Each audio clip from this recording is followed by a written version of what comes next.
Mic check, testing, 1, 2, 3.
The Subcommittee on Aviation will come to order. I ask unanimous consent the chairman be authorized to declare recess at any time during today's hearing. Without objection, so ordered. I also ask unanimous consent that members not on the subcommittee be permitted to sit in the subcommittee at today's hearing and ask questions without objection. So ordered. As a reminder, if members wish to insert a document in the record, please also email it to documentsti@mail.house.gov. I now recognize myself for the purpose of an opening statement for 5 minutes. Thank you for being here, Administrator Whitaker. And I want to first off congratulate you for your unanimous confirmation vote. As you know, achieving something like that in today's times is quite remarkable, and really appreciate your expertise and look forward to working with you. I hope you understand that that's a strong support from Congress, but also enormous recognition of the responsibility of the job that you've now taken on. We've heard a lot of descriptions about America's aviation industry, everything from it's the gold standard, it's the leading edge of technology, and we've also seen in recent months that we've had incredible challenges in the aviation industry. I can't say enough that the aviation industry needs to be successful. It needs to be successful in terms of promoting technology, regulatory stability, safety, and importantly, and I think often folks lose sight of, the passenger experience. Every American enjoys the enormous benefit of the collaborative work. Commercial aviation's never been safer or more prosperous. Our aerospace industry moves hundreds of millions of people every year, creates millions of jobs, trillions of dollars in economic activity, and forms a critical pillar of national defense. Maintaining our gold standard of aviation safety is in the vital interest of the United States and should be an urgent national priority. But the only guaranteed gold standard is that what got us there yesterday is not going to be what keeps us there tomorrow.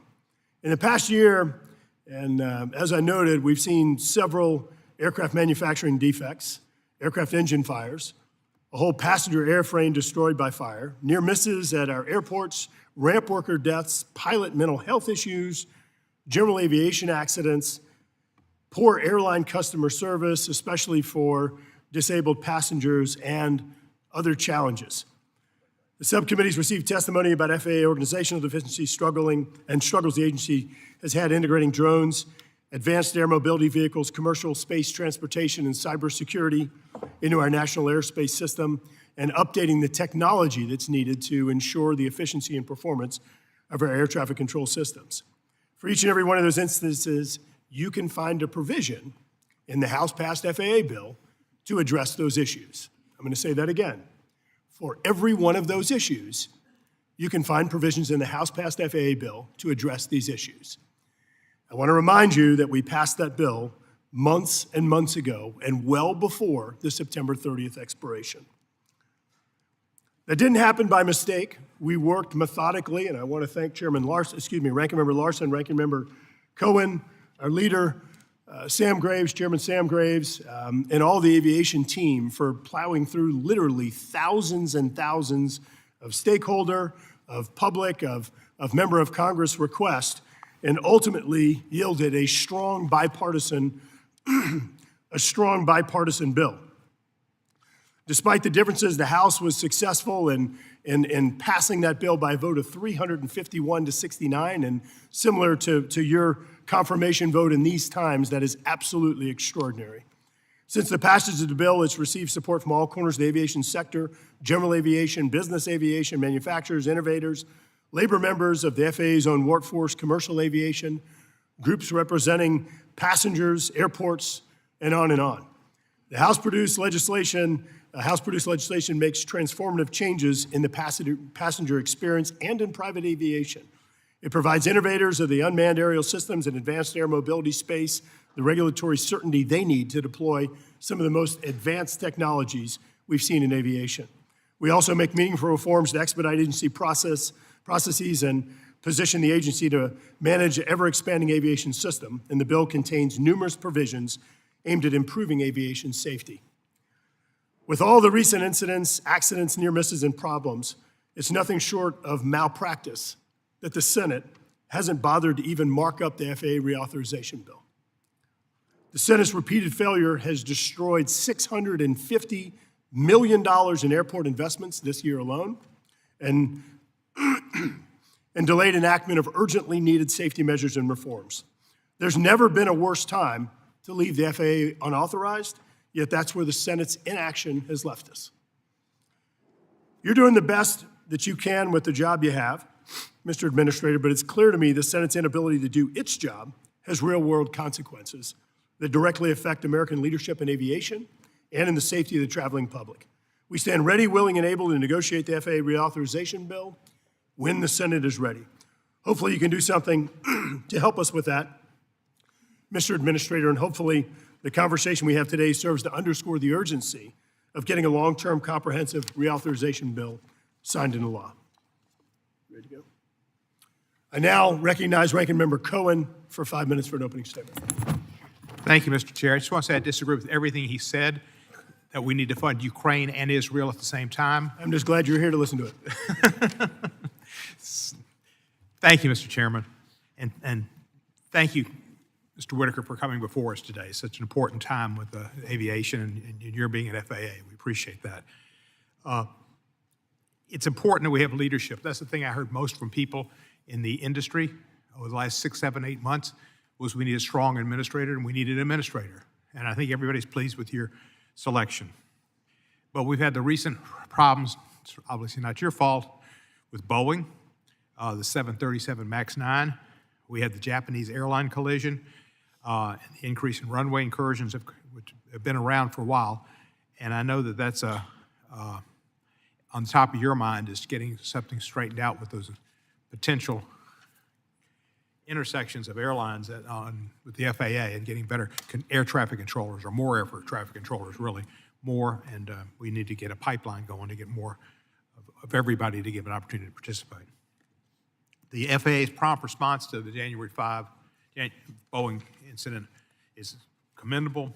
Temporary grounding of more than 170 aircraft, the audit of Boeing and what you've done there has been, I think everybody agrees with and appreciates. Boeing must be held accountable because, as you've said and others have said, safety's first, and that needs to be made clear. As this incident and the MAX 8 crashes demonstrate, complacency is a luxury we cannot afford when it comes to aviation safety. Boeing and the FAA's oversight must make necessary changes to ensure similar incidents, accidents don't happen again, with doors flying off in the middle of the air or planes falling out of the sky or whatever. As the FAA and the NTSB investigations into this incident accident unfold, our subcommittee will stand ready to work with you and all the relevant parties to enact legislative changes that are necessary. But of course, the first thing we need to do is get the reauthorization bill passed. We've done our job. Now it's your job to get the Senate to do their job. So I want to thank all the FAA employees who worked day and night to ensure that no stone was left unturned when it came to reviewing the MAX 9 inspection instructions, as well as the airline maintenance technicians who are implementing these instructions to ensure that aircraft can safely transport passengers again. NTSB Chair Hamidi did a great job, and she's having some of us over for a briefing later today and showing us some of the problems, and we appreciate that. She's been thorough. Based on what has been communicated to us and the public thus far, that work's been outstanding. So we must do everything we can to pass our next reauthorization. We've done that. The next deadline, March 8th, is quickly approaching. We urgently need our Senate colleagues to act because we need to make sure that the air traffic control has more people and is beefed up. There are tricky issues with the reauthorization. Our committee worked in a bipartisan way to find common ground and pass a bill that contains hundreds of provisions that will preserve and enhance the aviation system and ensure a robust and vibrant future for U.S. aviation. That bill passed by an overwhelming bipartisan margin, and we hope the Senate can be bipartisan as well.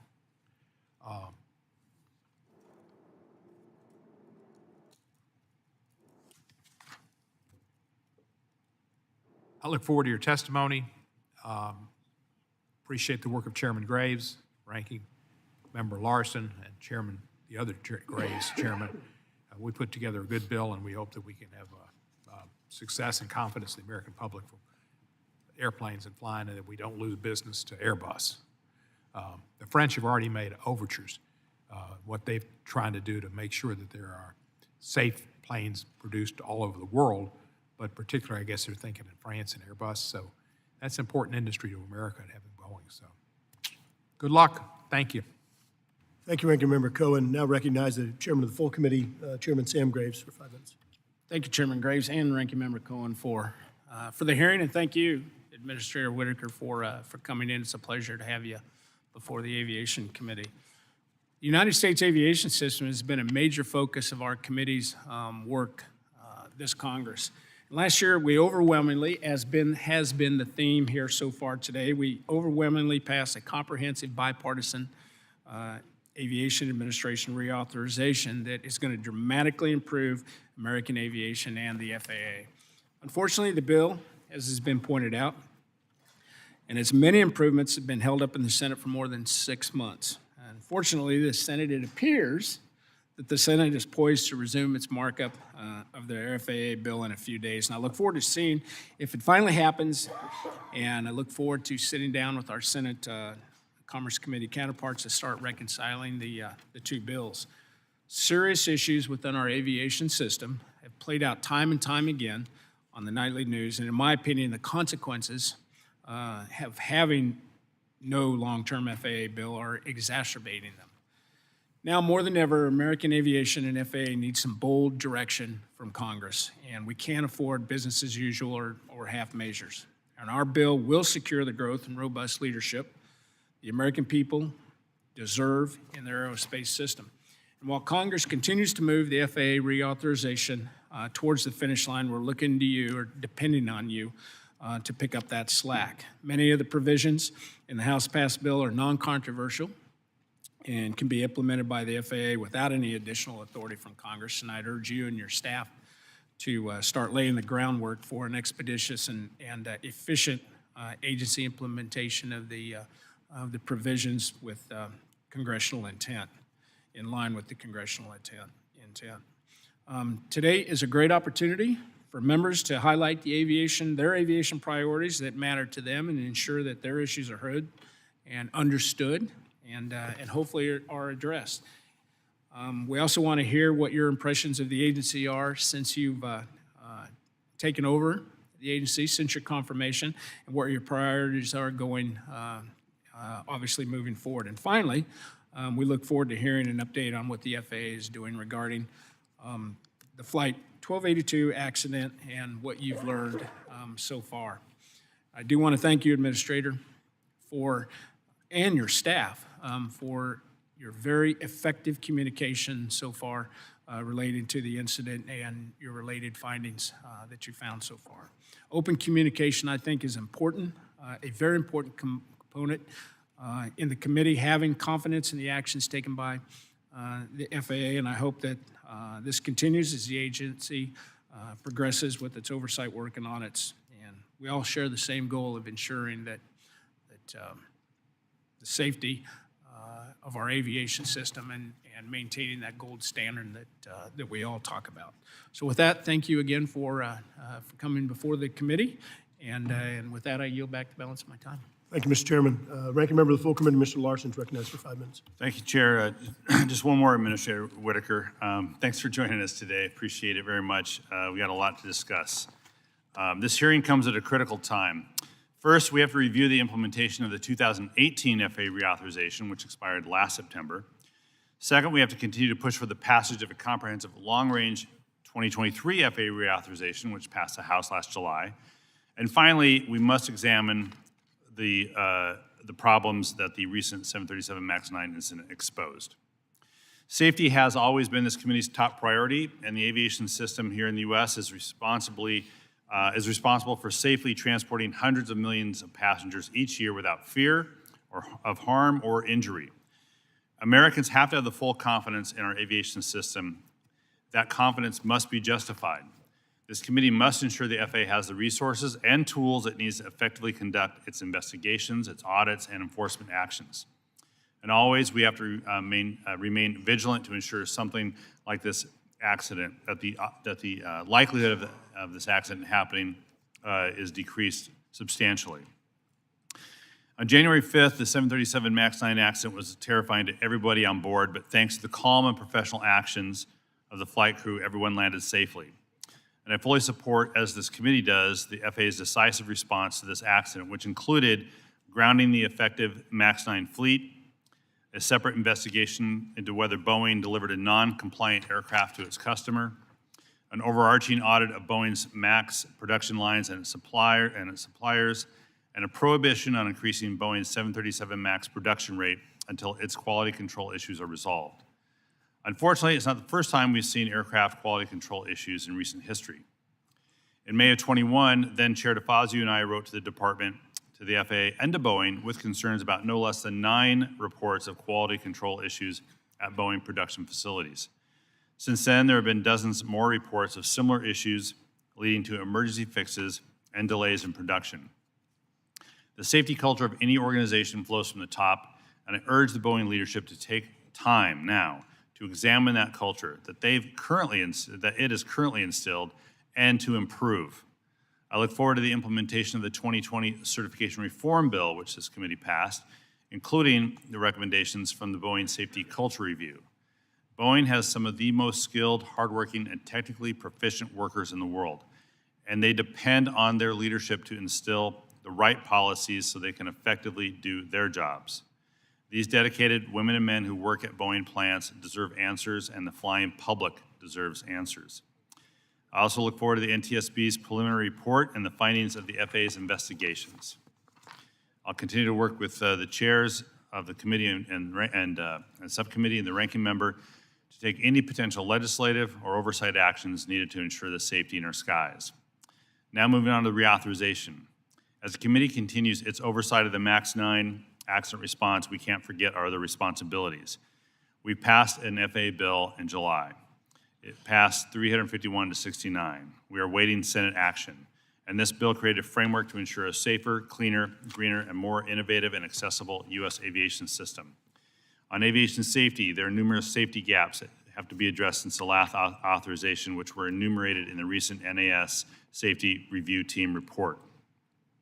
The House bill addresses these issues, including the hiring of air traffic control, the installation of surface surveillance and detective technology.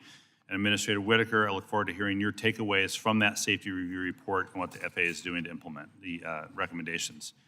We have to do more to ensure all passengers can travel safely and with dignity. The House bill improves training for airline personnel and contractors on assisting travelers with disabilities and mobility devices and directs the DOT to reduce damage to wheelchairs and mobility aids. Administrator Whitaker, I want to hear how the FAA is working with DOT and airlines to do more for passengers with disabilities. We have a talented aviation workforce in this country, and the FAA reauthorization bill triples funding for the FAA's aviation workforce development programs to expand the talent pipeline to all Americans. I look forward to hearing what the FAA can do more to recruit, train, and retain the expertise that we need to lead globally. We also have to provide a clear and predictable framework for innovators to scale new entrants safely while ensuring the needs of local communities are addressed. Our bill requires the FAA, as an example, to issue beyond visual line of sight or BVLOS requirements for drone operations and ensuring their safe integration into the skies and creating jobs. And so, Administrator, I want to hear more about what the FAA is doing on the BVLOS rulemaking and your work to integrate these technologies. The recent Boeing 737-9 MAX 9 door plug accident is yet a reminder of what is at stake if we continue to delay addressing systemic safety issues in the U.S. aviation ecosystem. That is in part why the Senate needs to move a bill forward so we can start to negotiate a long-term FAA reauthorization to ensure the FAA and NTSB have the authorities and resources that they need to do their important work. Thank you very much, and yield back. Thank you, Ranking Member Larsen. Recognize Ranking Member Cohen for instructions and unanimous consent request. Thank you, Administrator Whitaker. You probably know these things, but there's a lighting system in front of you. Green, get started. Yellow, get ready to end, wrap it up. Red, it's over. I ask unanimous consent that the witness's full statements be included in the record without objection, so ordered. And also ask unanimous consent that today's hearing remain open until such time as our witnesses have provided answers to any questions that may be submitted to them in writing without objection, so ordered. And the last unanimous consent is the record for 15 days for any additional comments and information submitted by members or witnesses to be included in today's hearing. Without objection, so ordered. 3 of them in a row. I yield back. You're on. Without objection, so ordered. Thank you, Ranking Member Larsen. Again, Administrator, I want to welcome you. Appreciate you being here today. Written testimony has been included and part of the record. The subcommittee asks you to limit your oral remarks to 5 minutes. With that, Administrator Whitaker, you're recognized for 5 minutes. Thank you, Chairman Graves, Ranking Members Larsen and Cohen, and members of the subcommittee. Thanks for giving me an opportunity to discuss the current and future priorities of the FAA. Our number one priority is safety. Recent events, especially the January 5th incident involving the Boeing 737 MAX 9, have shown us we can't become complacent when it comes to maintaining safety and public confidence in the aviation system. Since being sworn in as administrator, I have focused on addressing potential risks to the safety of our national airspace, particularly in 3 areas: significant safety events, air traffic controller hiring, and continuous safety improvement. Last year, we saw an uptick in significant safety events, including runway incursions and close calls around airports. In response, the FAA tasked an independent safety review team to look into these issues. They provided a report to me in November, and we have already begun implementing many of those recommendations. To mitigate the risk of incursions, we're pursuing a range of strategies and solutions, including better data analytics, pilot and controller outreach, improved airport signage, and runway and taxiway redesign. We're also committed to continued development and deployment of technologies that enhance runway safety. We will continue to work this issue until we reach our goal of 0 significant safety events. The safety of the U.S. aviation system is due in large part to the skilled and dedicated air traffic controllers who work the system. To maintain our safety record, the agency must accelerate the pace of recruiting, training, and hiring to meet increasing traffic volume while also integrating safely new technologies and new entrants into our system. We're taking immediate steps to grow the controller workforce through several key initiatives. We're filling every seat at our Air Traffic Controller Academy in Oklahoma City. We're expanding the use of advanced training in facilities across the country, including upgrading simulators in 95 towers. Just last week, we installed the first tower at Austin Airport in Texas. We're working with aeronautical colleges to move graduates quickly to on-the-job training, and we've initiated year-round hiring for experienced controllers from the military or from private industry. During my first 3 months as administrator, I met with controllers in Boston, Philadelphia, Dallas, and here at DC in the Tower. In those conversations, controller fatigue came up repeatedly as a top concern, caused in large part by shifting schedules and challenging overtime requirements. Increasing our controller ranks will help mitigate risks associated with controller fatigue. Additionally, we have stood up a panel of fatigue experts to review the latest science on sleep needs and how that can be applied to work requirements and scheduling. We expect to receive the panel's report later this spring. The third priority is to continuously improve our safety processes and procedures. For example, our Air Traffic Safety Oversight Department now reports directly to me. This gives me unfiltered, candid feedback on the state and quality of the organization. We are also exploring how the agency can improve data accessibility and collaborate with stakeholders to collect and analyze data across our aviation system. Data is crucial to identifying and mitigating significant risks and emerging safety trends. To support these efforts, I plan to hold a discussion tomorrow with senior leadership from major U.S. airlines on how we can share information more transparently and improve our safety management systems. The need to be vigilant on safety came clearly into focus on January 5th with the incident involving Alaska Airlines Flight 1282 when the left mid-cabin door plug blew out of a Boeing 737 MAX 9 shortly after departure. I want to commend the flight and cabin crews for their professionalism and heroic actions to ensure the safety of everyone on board during that emergency. Less than 24 hours following the incident, the FAA took decisive action to ground 171 MAX 9 airplanes. We then approved a thorough inspection and maintenance process that was performed on each of the grounded aircraft prior to returning to service. We've begun an audit of Boeing's production and quality control practices, and we've informed Boeing that the FAA will not grant any production expansion of the MAX until we're satisfied the quality control issues uncovered during this process are resolved. Going forward, we will have more boots on the ground, closely scrutinizing and monitoring production and manufacturing activities. Boeing employees are encouraged to use our FAA hotline to report any safety concerns. Let me stress, the safety of the flying public is our mission, and it will continue to inform our decision-making going forward. I'm honored to lead the FAA team of more than 45,000 dedicated employees who work every day to meet our mission of ensuring we have the best and the safest aviation system in the world. I'm confident in our agency's ability to address our current challenges and those that lie ahead. I also want to confirm, as Chairman Graves alluded to, really commend the bipartisan effort in the House toward completing a long-term FAA reauthorization bill. I look forward to working with Congress as it finalizes this vital legislation. Thank you for your continued support of FAA, and I look forward to answering any questions. Thank you, Administrator. I recognize myself for questions. In 2020, Congress passed the Aircraft Certification, Safety, and Accountability Act in response to design flaws which contributed to the crashes of 2 Boeing 737 MAX aircraft. One of the provisions of that bill requires aircraft manufacturers to implement safety management systems.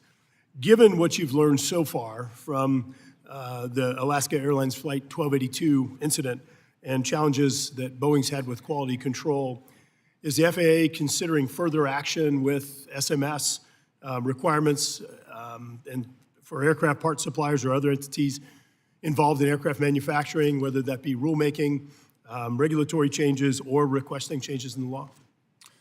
Thank you, Chairman Graves. That's a great question. The SMS process is really the core technology for our safety system. So we have a rule now that rolls this out to manufacturers and Part 135 operators. Boeing has been voluntarily deploying an SMS system. One thing we've learned in this particular set of circumstances with the Alaska flight was that we need to make sure those SMS systems are talking to each other, and we need to make sure we're getting all the data that we can from those systems and have the tools to analyze those. To your specific question, the rule that is out there covers manufacturers. It doesn't necessarily cover all the component part manufacturers, but an OEM has the ability to impose those terms by contract, and we would expect that as part of their safety management system, they would insist on those types of controls with particularly key suppliers like Spirit Aerospace. Thank you, and obviously the committee's going to be working very closely with you and NTSB to make sure that we get this right. Administrator, I'm going to be really candid. Looking back at what happened in the aftermath of the MAX incidents, I can't help but think that the FAA had a lot of trouble walking and chewing gum. Candidly, I think that they really struggled with being able to carry out all of their duties and responsibilities. And so turning to drones, I want to bring up BVLOS, and I heard Ranking Member Larsen bring it up as well. The Beyond Visual Line of Sight Aviation Rulemaking Committee submitted its final report to the FAA nearly 2 years ago. While I don't think it was perfect, I think it's a pretty good roadmap on how to move forward. Can you give some projection for what the aviation industry should be expecting in that regard? I think there's been a lot of interaction with stakeholders over BVLOS, and I know from my roles before taking this position, there's been some frustration on how quickly that might be moving. We do expect to have the MPRM out this year, so it is a priority, and we will continue to push that forward. I can't emphasize enough how important I think it is for the FAA to be able to manage all of its various functions to maintain the certainty and predictability that these new entrants need into market while we're also continuing to advance our gold standard of safety in the United States. Last question. I agree with that. Thank you. Administrator, there are provisions in the 2016 FAA bill and 2018 FAA bill that have not been fully implemented yet. Here we are advancing a 900-page 23 or 24 FAA authorization bill. The House and Senate bills have a number of identical provisions. While it's very difficult to improve upon the perfection, the Senate is trying to add some new things. I want to hear from you, what is the FAA doing to ensure that they're going to hit the ground running, be able to comply with and implement this bill in a manner that's as urgent as the law is in regard to addressing a number of the safety and new entrant and passenger experience issues that we've solved in the legislation? So what I can say is I can commit to you that when this bill passes, we will work hard to work together to have work plans on all of these various initiatives and communicate with you on our expectations as far as when we can meet those. So I think what we can do is make sure we have good open communication about how we'll execute on the provisions of that bill. Administrator, in my 30 seconds here, I'm going to say that as much blood, sweat, and tears as the folks up here, the aviation team has gone through over the past few years in putting this legislation together, striving to reach bipartisan consensus and addressing many of the urgent issues in the aviation industry, I am hopeful that the FAA will treat the implementation with the same urgency as we have in putting the legislation together. We will, and we appreciate that effort. We welcome this bill. Thank you. Recognize Ranking Member Cohen for 5 minutes. Thank you, sir. Mr. Administrator, what parts of the production oversight and quality assurance of Boeing airplanes are considered delegated by the FAA to the manufacturer, and how does the FAA oversee Boeing representatives when they're performing those delegated functions? Well, there are a couple of answers to that question. One we have tasked MITRE to actually look sort of at a technical level on where the delegations are and what our options are with respect to delegation. Quality control and quality assurance are a key function for a manufacturer. So it normally falls within the purview of that manufacturer, although there's no reason to not have those types of functions done by a third party. So I think that's something we want to look at as well. At a macro level, I think with manufacturing, there has been an oversight approach that has focused heavily on audit, checking the paperwork to make sure it's correct and making sure the systems are in place. We are migrating to a system that is, I would call, Audit Plus, so we're going to have more of a surveillance component, much like you would find on the flight line or in maintenance stations where inspectors are actually on the ground talking to people and looking at the work that's being done. So we're proposing at this point to expand the oversight approach to include both audit and inspection, which is why we're moving inspectors into the facilities. I presume we look at what's been done around the country, world, and get best practices on all these things? Well, we like to think that we're best practices, and I like to think that too, and we may be, but Airbus kind of claims that they're doing pretty good. We do pay attention to what others are doing. I think in this case, I think we know what we need to do next, which is to have more on-the-ground presence to verify what's going on. So, thank you, sir. The committee passed into law the Aircraft Certification, Safety, and Accountability Act, which was a direct response to the MAX 8 crashes. Can you provide an update to us on what the FAA's implementation of that has been, particularly the sections we highlighted in the letter that we sent you last week? I can. The sections that you specifically highlighted, we have completed much of that work. You highlighted Section 102 around SMS, so that rule has been pushed out, and SMS systems are being deployed. The culture survey of Section 103 is due within a month. We're very much looking forward to getting that data around Boeing safety culture. That will inform some of our adjustments to the risk model approach. We've updated the ODA policy under 107. We've completed the standing up the EC and SC for compliance under 122, and 125 incorporated the ODA best practices into our process. Thank you, sir. And I'd like to take two of my pet issues, which are also important issues to, I think, everybody on the committee, and that's evacuation of airplanes in the required 90 seconds, and also seat size that's safe for people to ingress and egress. We've passed laws to say that they had to do a study on seat size and on evacuation. And what they did on evacuation was embarrassingly poor. and didn't have a model of what an aircraft looks like in the passengers. It had nobody over, I think, 60 years of age and nobody under 7 or 8 or whatever, and they claimed that was for liability purposes. Well, you know, that's hooey. And they also didn't have any dogs on there and any packages or people with disabilities, et cetera, et cetera. There were 26,000 comments in response to that SEAT Act that the FAA requested public comments out of 26,000 comments. Considering the request closed in November 1 of 2022, what can we expect the FAA, when can we expect the FAA to issue a final rule on the issue of seat dimensions? So I'm familiar with the work that's gone on around that and those comments. I think it's important for us to make the distinction between what might be economic regulation and what's a safety regulation. So a lot of the comments focused on more, I want more legroom type of comments versus safety provisions. But we're taking all those comments into account. Typically with evacuations, the problems tend to be piling up at the exits rather than getting out of the seats.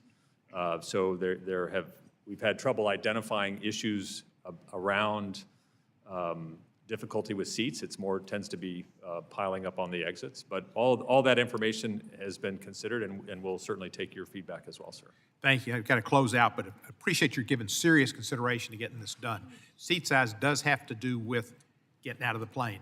And if you're crowded in there, you've got somebody next to you that's physically challenged because of girth, it makes it difficult to get out, and I can't imagine people doing 90. In Japan, it was 18 minutes.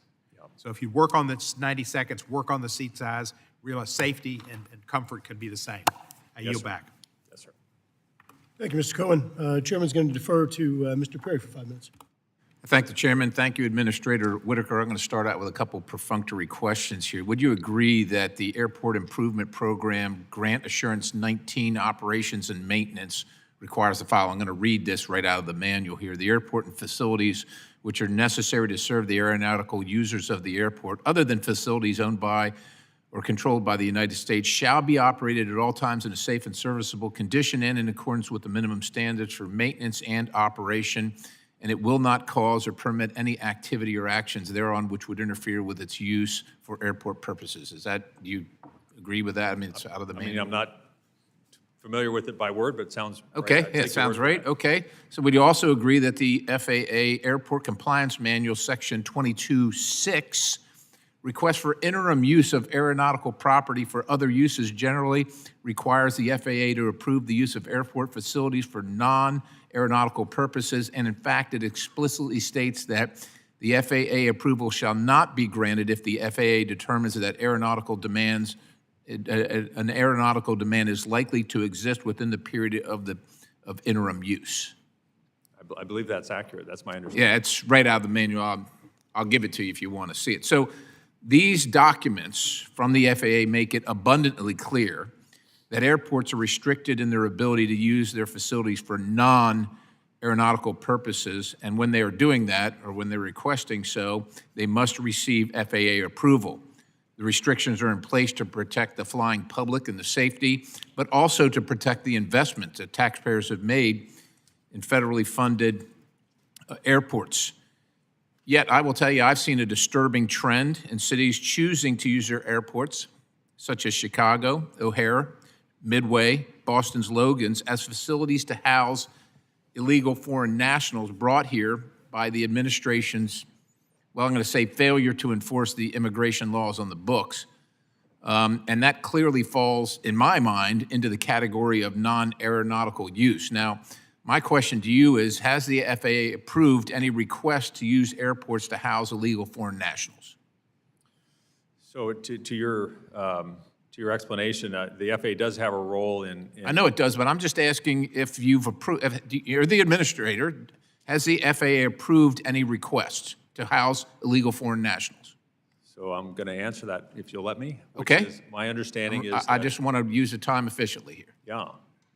So the FAA does approve requests for community use, whatever the category. There's a huge number of categories for community use, and our criteria is whether it interrupts aeronautical uses or is otherwise disruptive. So how Whether many, there's how a many loss of requests have been approved for housing illegal foreign nationals? My understanding is there's been one airport that has made that request. And has- So the others that I mentioned, well, was the one that made the request any of the ones that I mentioned?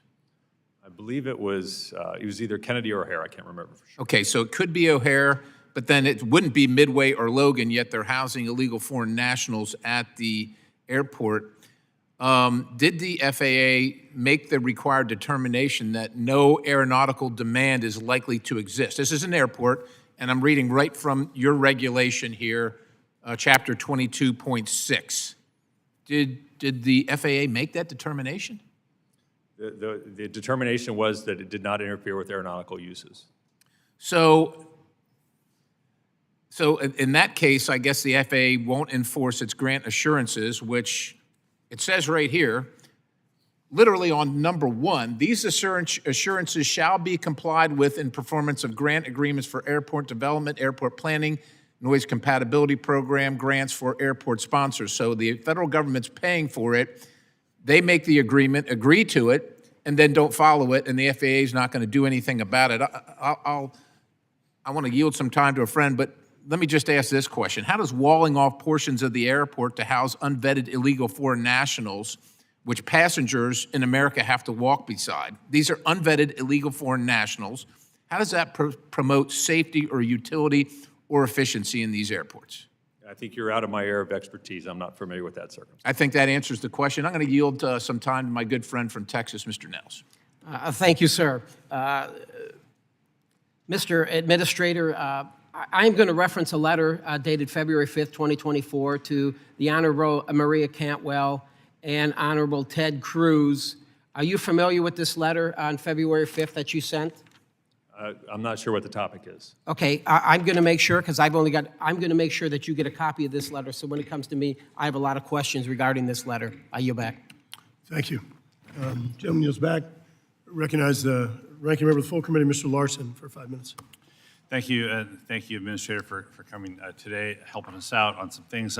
First question I had, in your testimony, you mentioned the hotline that workers can call, as well as a whistleblower hotline. Do you have that phone number? Can you, for the record, state what it is? Can you remind folks where they can go in order to make that call? We have a link on our website, so FAA.gov, where you can go find access to that hotline. We've also set up a specific hotline for Boeing employees, which we have had communicated out at the factory so they can reach us directly. Is that on FAA.gov as well? Yes, it is. So for Boeing employees, they can go to FAA.gov right now if they have any concerns. Absolutely. Is that a confidential communication? It's run through a very confidential process. We have a group that focuses on whistleblowers to make sure identity is protected and that appropriate actions are taken. Thank you very much. I know that FAA has chosen to put inspectors in the facilities. Does that include in Spirit as well? We do have inspectors in Spirit as well, yes. Yeah, and that's new. And can you give us a range of the numbers of people that you've deployed into the Boeing and Spirit facilities? I think we have about 2 dozen at Boeing and maybe a half a dozen at Spirit. Yeah. And can you give an indication of whether you think that'll be permanent? Is this going to be short-term? How long does this last? Is it part of what you need to be doing as part of a permanent solution? So we're undertaking a 6-week audit, so we're in the middle of that now, and that audit will give us guidance on where we need to go. I think we're also going to look at this culture survey that's due at the end of the month, and then make a determination of how many folks we need on the ground in both places. So we haven't made that determination, but I do anticipate we will want to keep people on the ground there. So we don't know how many yet, but we do think that presence will be warranted. Do you have any initial thoughts on the impact of the MAX 9 accident and its influence in your decision-making about ODA authorities and how much to pull back from Boeing at this time? I think the events of January 5th, it really created 2 issues for us. One, what's wrong with this airplane? but two, what's going on with the production at Boeing. And there have been issues in the past, and they don't seem to be getting resolved. So we feel like we need to have a heightened level of oversight to really get after that. So it was certainly triggered by the MAX 9, yes. But nothing, no permanent decision yet about removing some authority from the ODA organization at Boeing? No on a permanent basis. decisions. I mean, we've tasked MITRE to give us a view on what the options are. I've heard Boeing CEO mention an option for third-party quality control. So I think it's important that we look at all options on the table and understand how do we make changes that are going to give us a different result than we've had. Yeah, thanks. I want to move to a little bit more to the FAA bill that we passed. I jokingly asked you ahead of time if I was going to ask you if it was a great bill or greatest bill, but we really want to impress upon the Senate how important this is to get. They're trying to get it done, but how important it is to get a final bill done. Is there anything in that bill? Can you talk to anything in that bill that you would have needed ahead of this, or do you have ahead of January 5th, or do you have everything that you need for at least for this particular investigation?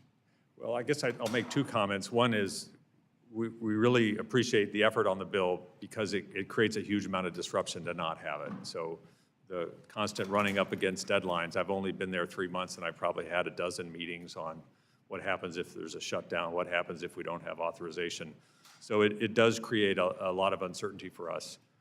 I don't see anything in particular that, it's possible I'll come back in 6 months and tell you that, we need something.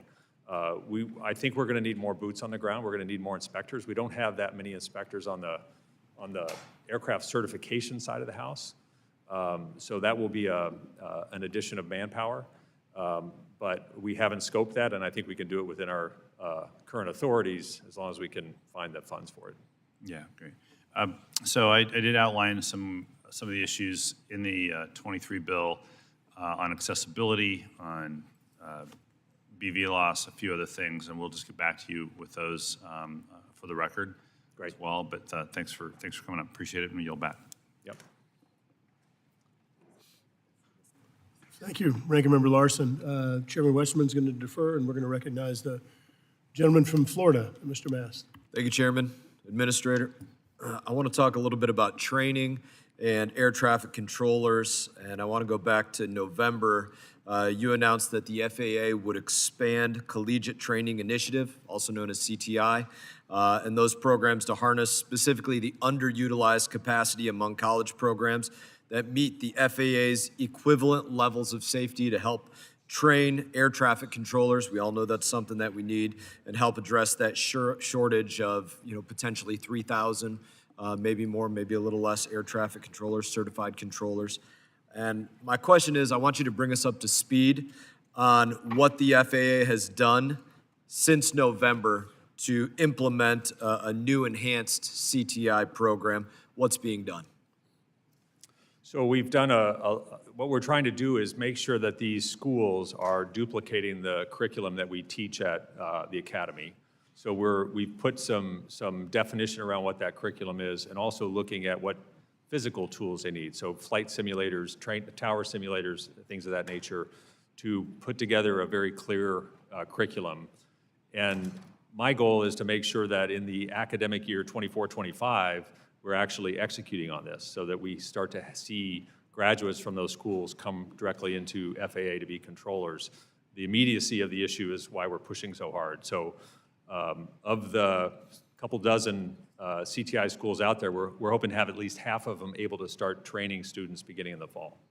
Do you see new programs opening up as a result of your efforts? I'd like to see that. It hasn't been our initial focus. We're trying to work with the schools that are already sort of set into that space. But I don't see any reason why other schools, particularly those with a technical bent, can't have this program as well. Okay. That's the extent of my questioning today, Mr. Chairman. I yield back the remainder of my time. Thank you. Thank you, Mr. Mast. Recognize the gentleman from Arizona, Mr. Stanton. Thank you very much, Mr. Chairman, and to The administrator, thank you for being here, for coming to speak to us today, your first hearing before this committee. Americans are upset. They have a right to be upset. Last month, door plugs failed on a 737 MAX 9 and caused the door plug to fly off mid-flight. Thank God no one was seriously injured in this accident, but make no mistake, this was a close call, too close. The incident, along with reports of near misses of planes colliding as they depart and arrive at America's airports in the past year, is concerning and frankly unacceptable to all of us on this committee. We need to pass a comprehensive Federal Aviation Administration reauthorization bill that's currently sitting in the United States Senate to give the FAA and this administrator the tools they need to enforce safety rules and prevent catastrophe. In this very committee, we crafted a strong, bipartisan, 5-year FAA bill, and the House passed it nearly unanimously. We did our job, and now the Senate needs to do theirs as quickly as possible. Mr. Whitaker, as the FAA Administrator, you are the head of Aviation Oversight and Safety. I want to underscore what the ranking member has discussed here today in terms of oversight, particularly on production facility inspections, a crucial part of making sure our planes are safe.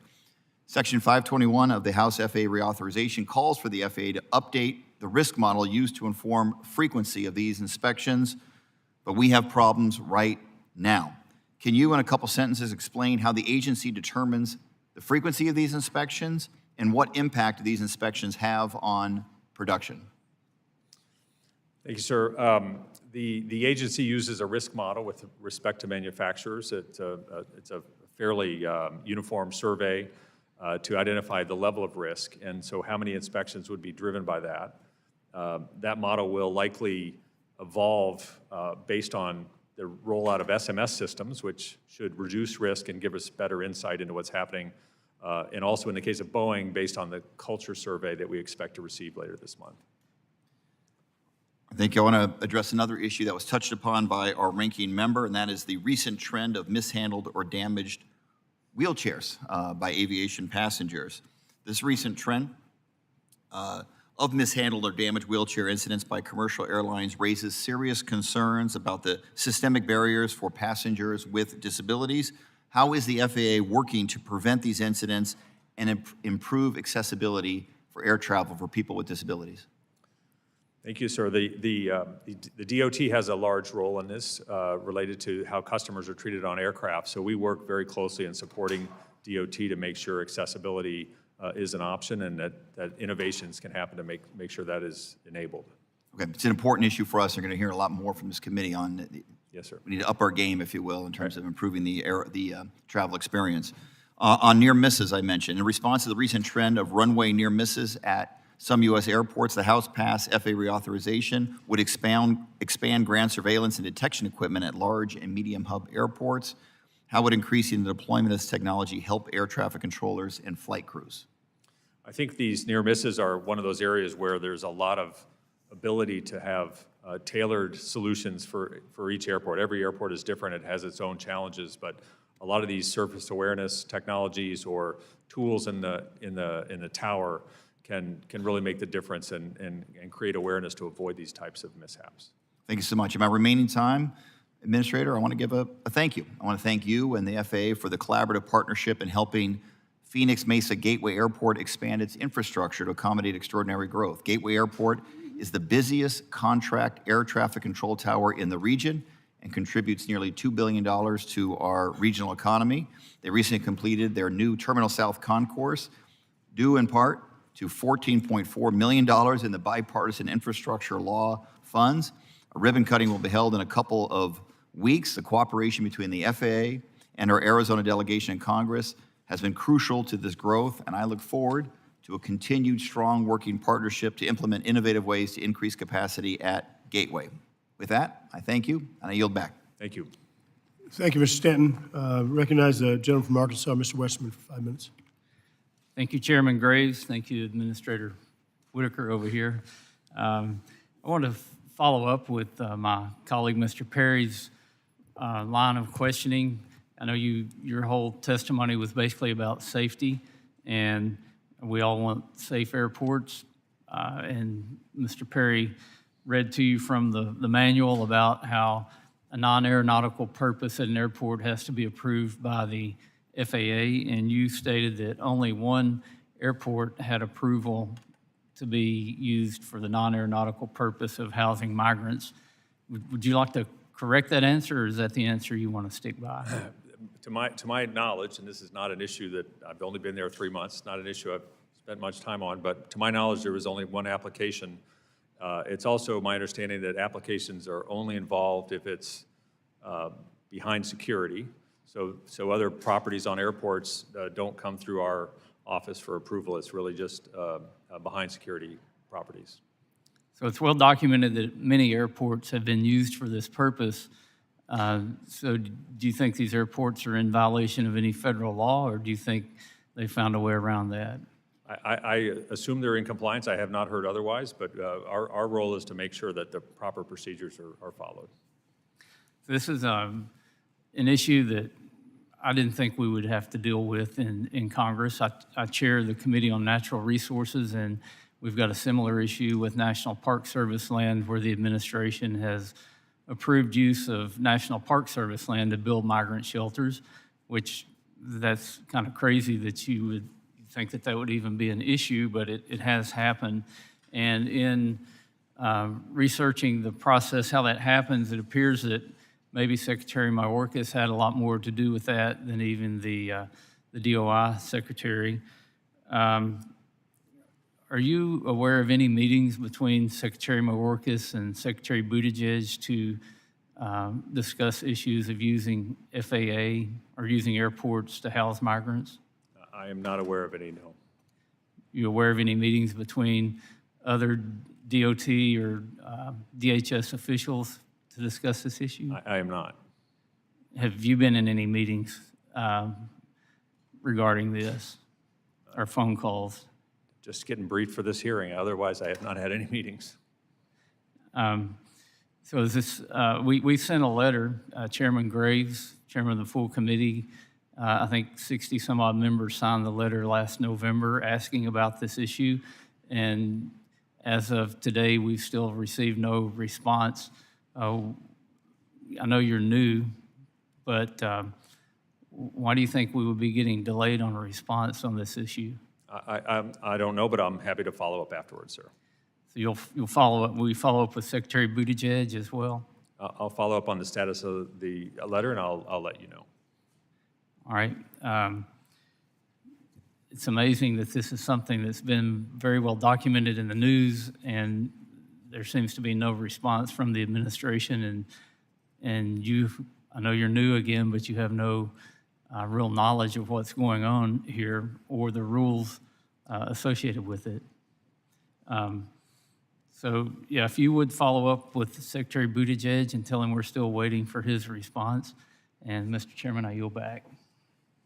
Mr. Chairman, I yield my remaining time to Mr. Nails. Gentleman from Texas is recognized. Thank you, Mr. Chairman. So, Mr. Administrator, did you look at that letter that I referenced that was dated March 5th? You sent it to Cantwell and Ted Cruz? Yes, I have that. All right. Did you write that letter? Did I write the letter? Yes, sir. No, it was drafted for me. It was drafted for you. Who drafted it for you? I don't know. It went through a process as this issue was developed internally to respond to requests for technical assistance on various issues Okay. with the reauth bill. Is this letter the official position of the FAA to oppose the raising the mandatory retirement age without a study beforehand? The official position is that we don't have a position on the retirement age, but if it changes, we'd like to have data to support the change. Okay, so I want to be clear. So for everybody listening, the FAA, the administrator, does not have an official position on whether Congress, we passed it in the House, should raise the mandatory retirement age from 65 to 67. Our role has been to identify issues around that, and we have identified two. One about international compliance, and then one about understanding the data of changing the age from 65 to 67. Okay. Did ALPA influence your decision to write this letter? Did ALPA have any influence in the drafting of this letter, yes or no? Not that I'm aware of. Okay, I'll yield. Gentleman yields back. My friend from Kansas, Ms. Davids, recognized for questions. Thank you. Thank you to Chairman Garrett Graves and to Ranking Member Cohen for this hearing today. And thank you also to Chairman Sam Graves and Ranking Member Larsen for their leadership on passing a common sense bipartisan reauthorization of the Federal Aviation Administration in the House last year. Mr. Whitaker, welcome to the Aviation Subcommittee, and thank you for taking the time to be here. I do believe your experience and leadership will be invaluable at the FAA. I would like you to address an issue that's affecting the National Airspace System, which is aging infrastructure and functional obsolescence. The failure of the FAA's NOTAM system in January of 2023 highlights the risk to the flying public when aging, safety-critical aviation infrastructure isn't replaced in a timely way. And sadly, the FAA now operates and maintains one of the oldest collections of safety-critical aviation infrastructure in the world. One such system in the NAS desperately in need of replacement is ILS, or Instrument Landing Systems. There's a map up there. I've got one here. This ILS map demonstrates just how many 1970s era Mark 1F systems are in operation in the NAS. The FAA has more than 1,200 ILS systems located at hundreds of airports across the country. The ILS is the only system approved by FAA to support all-weather landings at the nation's busiest airports. As such, these systems are required to remain in operation for the foreseeable future. However, the vast majority of these safety-critical systems were placed into service in the 1970s and 80s and are now functionally obsolete. In Kansas alone, 17 of the 21 systems, which is 81%, are functionally obsolete. This body passed the bipartisan infrastructure law more than 2 years ago with a set-aside of $5 billion to replace these aging systems. But the FAA told industry leaders and members of this committee that modernization of these systems wasn't an eligible expense under the program. Then Aviation Chairman Larsen and I subsequently engaged in a colloquy on the floor on December 9th of 2021, which is shown here, expressing congressional intent that this was in fact an eligible expense. This colloquy was shared with US DOT again on August 17th, 2022, when Mr. Larsen and I noticed that there was no money directed in the fiscal year 2023 FAA spend plan for replacement of these systems. We asked for a timeline and budget detailing specific allocation of IIJA resources to landing and navigational aids equipment for fiscal years 22 through 26, which you can see here. The response we received, which is up now, contained none of the information that we asked for. In follow-up conversations with FAA, we have yet to receive a satisfactory response as to why the acquisition and modernization of these systems has lagged. In fact, several taxpayer-funded instrument landing systems, there's 14 of them, are sitting in a cave in Independence, Missouri, simply waiting to be installed. At the FAA's current pace of modernization, which is about 4 to 5 systems per year, it would take more than 100 years to replace these systems. This means that FAA expects many of these safety-critical systems to be in operation despite being over 100 years old. I can't imagine that's actually the expectation. And just so we're clear what system failure looks like, the most likely impact on these airports is on capacity, on throughput, and delays.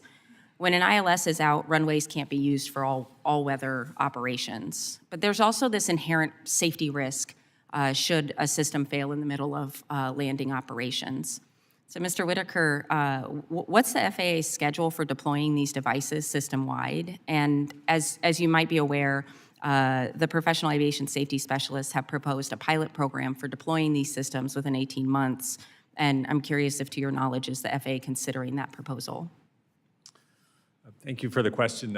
You've hit on a very interesting issue at the FAA, which is how we fund facilities, equipment, and particularly we're in a situation now where we have a lot of redundant systems in the NAS and facilities. We have facilities that need to be replaced as well. With respect to this particular issue, my understanding is that infrastructure funding is available for deployment of those ILS systems, specifically the ones that you mentioned that are in storage. So my understanding is that will be deployed. Those funds will be used to begin deploying those systems. Do you have a timeline? I can certainly respond to your office with some specifics on the timelines. Okay. I would very much like a specific response, given the length of time that this has been going on. The bipartisan infrastructure bill gave us a 5-year timeline, and we're over 2 years in. Yep. I yield back. Thank you. Thank you, Ms. Davids. I recognize the gentleman from Minnesota, Mr. Stauber, for 5 minutes. Thank you very much, Mr. Chair. Administrator Whitaker, thanks for being with us and congratulations. Thank you. Mr. Whitaker, how many positions are there at the FAA? How many positions? Well, we have 45,000 employees. 45. And what percentage of those positions are filled? I don't have an exact position number for you. Is the COVID emergency over? I believe so, yes. Yeah, May 11th, President Biden declared the emergency over. I understand you use a hybrid telework model, is that correct? It depends on the function. So obviously our controllers are all on the job, but other employees are still in a hybrid situation. How many days a week do the employees have to show up in a 2-week work period? The policy, again, it depends on the employee, but and the job description, but the baseline is 4 days. Yeah, so 4 days, your employees have to, in a 2-week period, show up 4 days. What if our air traffic controllers only showed up 4 days in their work week?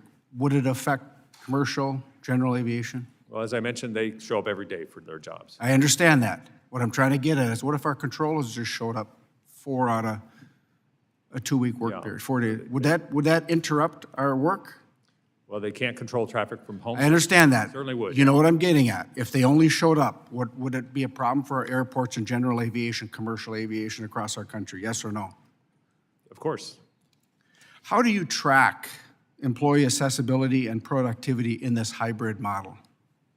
It's up to individual managers to manage their workforce to meet the needs of their mission. I can just tell you from what I'm hearing from stakeholders is that accessibility to FAA staff is limited. And it seems evident that productivity is waning as several high-profile rulemakings are still ongoing. And you know this, the rule for a regular beyond visual line of sight operation of unmanned aircraft systems.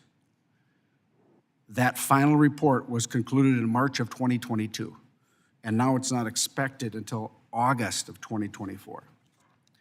You know, and I know workplace flexibility is an important recruiting tool in our new world. However, as an agency with a safety mission first, do you find that a 2-day in-person work week rather low? Again, it depends on the job position. So many of our employees, not only controllers, but inspectors need to be in place, but others, it may work for working remotely. So I think it depends on the position. Mr. Administrator Whitaker, I believe that the FAA should hold itself to a higher standard. And the FAA's telework schedule requires, again, they are only in person 2 days, or correction, 4 days out of a 2-week work period. And I'd just like to point out again, our controllers are working a lot of hours, a lot of pressure on them to keep our flying public safe. And speaking of controllers, the National Airspace System Safety Review Team concluded that under the FAA's most recent controller workplace plan submitted to Congress, when retirements and other attrition is accounted for, the hiring plan produces a negligible improvement over today's understaffed levels, resulting in a net increase of fewer than 200 aircraft controllers by 2032. This is extremely concerning for safety and efficiency of the aviation system. Can you reassure the committee that the FAA will prioritize this issue, conduct maximum hiring of new controllers, and continue to request adequate resources from Congress to address the problem? I can, yes, sir. And I understand that the FAA has committed to maximum controlling hiring for only fiscal year 24, 25, and 26. Will the FAA commit to a longer-term maximum hiring posture, since it will take a lot longer than just 3 years for max hiring to return to healthy controller staffing levels? We certainly commit to max hiring until we get healthy. What we've done is there are competing staffing models at play. So we've commissioned the Transportation Research Board to review those models. So within 3 years, we'll have a new model in place, and I will set those goals. Thank you. Last question. Will you prioritize and support general aviation like you do commercial? And will you support rural airport investment and infrastructure? Absolutely. Thank you. And again, congratulations. Thanks. Thank you, Mr. Stauber. Recognize the gentleman from Illinois, Mr. Garcia. Thank you, Chairman, and welcome Administrator Whitaker. As you know, Boeing recently withdrew its request for the MAX 7 to receive a safety exemption, which would have allowed the aircraft to be certified with a known defect. If granted, as you know, Boeing's fleet of MAX aircraft have an anti-ice system issue that could cause the nacelle, the pod surrounding the engine, to break and fall off in certain conditions. This could have potentially catastrophic consequences. Boeing is now working on a long-term fix that will require retrofitting the entire MAX fleet. How did the FAA, in your understanding, fail to detect such a defect during the certification of the MAX 8 and MAX 9 aircraft?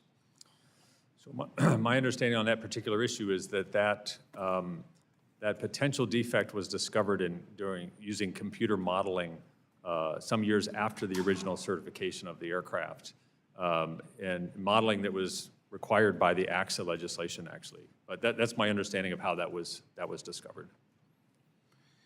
While I appreciate the FAA's attention to this topic, Boeing has demonstrated time and time again that it will cut corners on safety in order to maximize profits. My second question, Administrator, is this. In response to the recent Alaska Airlines accident, the FAA has launched an investigation into Boeing's compliance with manufacturing requirements. Has the FAA comprehensively engaged with employee groups, those involved in the production, and those who have filed whistleblower reports regarding reduction of quality assurance procedures in the manufacturing system? And if so, how is the FAA handling these reports? So on the engagement aspect, we now have 20 inspectors on the ground in Boeing engaging with the employees in every phase of the manufacturing process. And so this is to allow us to have direct conversations with employees about what pressures they might be feeling or what instructions they're getting and what incentives they're dealing with. On the whistleblower, we dedicated a portal for Boeing employees, but we also have a normal portal for whistleblowers. And we have a pretty regimented process on how we deal with those reports to make sure the identity is protected and the reports are taken seriously. Should I take that to mean that there is currently engagement with those employees? Yes, sir. Thank you. Of course, I look forward to working with the FAA to hold our aviation community to a higher standard of safety. It is equally crucial for the operation of our aviation industry that airport workers are paid livable wages. Airport workers are largely Latino, Black, and immigrant workforce. They've been overlooked and underpaid for the vital role that they play in keeping our airports running. My bill, the Good Jobs for Good Airports Act, would change that. Administrator, are you committed to doing what you can to ensure that the airports that the FAA oversees are delivering fair wages and benefits to all employees? I'm very committed to making sure that they have a very safe working environment. Safety is my mandate, and we are focused on safety at airports, particularly on the ramp. So we've taken some initiatives around that to make sure that those employees are in a safe environment. Thank you, and I yield back, Mr. Chairman. Thank you, sir. Thank you, Mr. Garcia. I recognize the gentleman from New Jersey, Mr. Van Drew. Thank you, Chairman. Welcome, Mr. Whitaker. Sir. You know, you got a tiger by the tail. Yeah, I was going to speak on something else, and I am in a moment, but using airports for housing undocumented, that's a big deal. It's a big deal to the communities these airports are in. It's a big deal fiscally. It's a big deal for safety. And I know you're new, so I want to be fair, but we need you to drill down and tell us more what's going on. Please check thoroughly on this issue. I think it's a totally inappropriate use. Safety is our #1 issue. It was never meant for housing any of these airports. There was a plan, and this is fact. It was leaked out by a whistleblower, 10 different airports that they were going to house illegals in. Of course, we got a hold of it. And Atlantic City International Airport, in my district, they were talking about housing up to 60,000 illegals in a community of 35,000 to 40,000 people. That's wrong. So I need some commitments from you to thoroughly drill down on this issue, to know how many airports are involved, a complete list of airports that are involved, a policy coming from the FAA. We need a policy from the FAA dealing with these requests and ensuring that the FAA is part of the process in determining if, where, and when this is going to be done. And we need a complete list of requests and from whom it came. I brought this up to Secretary Buttigieg when he was here. He wasn't aware of it. Of course, we have the information. I need you to do that. I would appreciate if you get that information back to me and the entire committee. Could you commit to getting us that information? I can commit to making sure that we're complying with the law around any approvals. Mr. Whitaker, I appreciate that, but we really need... We don't own the airports, so we I don't know, really but control it deals, but you're a very important part of what happens at the airport. You should be included. You should be part of it. The people, quite frankly, of our districts, of our country should be part of it as well. So I ask you to please think about that, and I would ask you to please commit to doing that. It's not a big request. It's a real obvious thing, and I'm looking forward to that report. You know, last month, the fuselage of a domestic Boeing 737 MAX exploded open at 16,000 feet. I know you're real aware of it. There are 180 people on board. We are unbelievably blessed that nobody died, that there weren't injuries, that it wasn't much worse than the result that we had. This accident, in my opinion, is the result of decades-long process of globalization. In the early 2000s, Boeing aggressively outsourced its business model. The strategy peaked in 2005 with the sale of the Wichita-based Spirit Aerosystems. I know you're aware of that. Spirit Aero is now a, quote, global corporation, and it has been identified by the FAA as responsible. You all identified it as responsible for the faulty components behind the Alaskan Airlines incident. This is one example of how Boeing's outsourcing has led to Boeing's decline. And Boeing has hidden its decline, in my opinion, and many, by appealing to diversity, equity, and inclusion, and for its investors, because it's a cool thing to be. And the investors that are interested in that were more likely to invest. And their stock, no doubt, has gone up 400% since their product has gone down, but their stock has gone up, which is real interesting. You know, you should be worried about safety when you're selling private equity firms, but they were not. This is a 1-2 punch of globalization and social engineering. It doesn't belong. Job #1 is safety. Job #1 is safety for every man, woman, and child that go in those airports. And it's a company that is struggling to reliably produce safe aircraft. Mr. Whitaker, are you concerned by the trajectory of Boeing as an American institution? An American institution. Are you concerned? My concern is that Boeing makes safe aircraft, so I'm less concerned about externalities. I'm more concerned about the quality of the aircraft coming off the line, and that's our Well, focus. I would maintain it's part and parcel. They have a job to worry about safety, efficiency, and when you're worried about all these other issues and not the green economy and everything else, you should, that should be your job #1. And I hope you have a plan to put them back on track. I sent you a letter in December about the FAA Technical Center, and I would like to submit this record for the Chairman, for the record. The needs include national airspace systems, electrical utilities, and technology transfer programs. My time has run out. I wish I had a half hour with you. I appreciate you being there. I would hope that you would take my request seriously because the American public takes it seriously, and I thank you and wish you good luck. Gentleman's time has expired. Recognize the gentle lady from Alaska, Ms. Peltola, for 5 minutes. Thank you, Mr. Chairman. Good morning, Administrator Whitaker. General aviation accident rates in Alaska continue to outpace the rest of the country. Can you provide an update on FAA's implementation of the recommendations of the 2023 FAA Alaska Aviation Safety Initiative Tiger Team, including the 8 automated weather observing systems installations scheduled to have been completed in September of 2023? Thank you, ma'am. So I'm fully supportive of the unique nature of Alaska and the role of general aviation in that. I had a chance to visit when I was deputy and got to tour quite a bit of some of the remote facilities, and I think the FAST program has really been a very strong program, and we support that, and we'll continue to support that. On the AWAS, I know that I got briefed on this ahead of the hearing, and I understand that 7 of the 8 have been deployed. The 8th is inaccessible due to some flooding or some other climate conditions, so we will make sure that continues as well. Okay, excellent. And as you say, Alaska is unique. I think 82% of our communities are not accessible by any other way except airplane.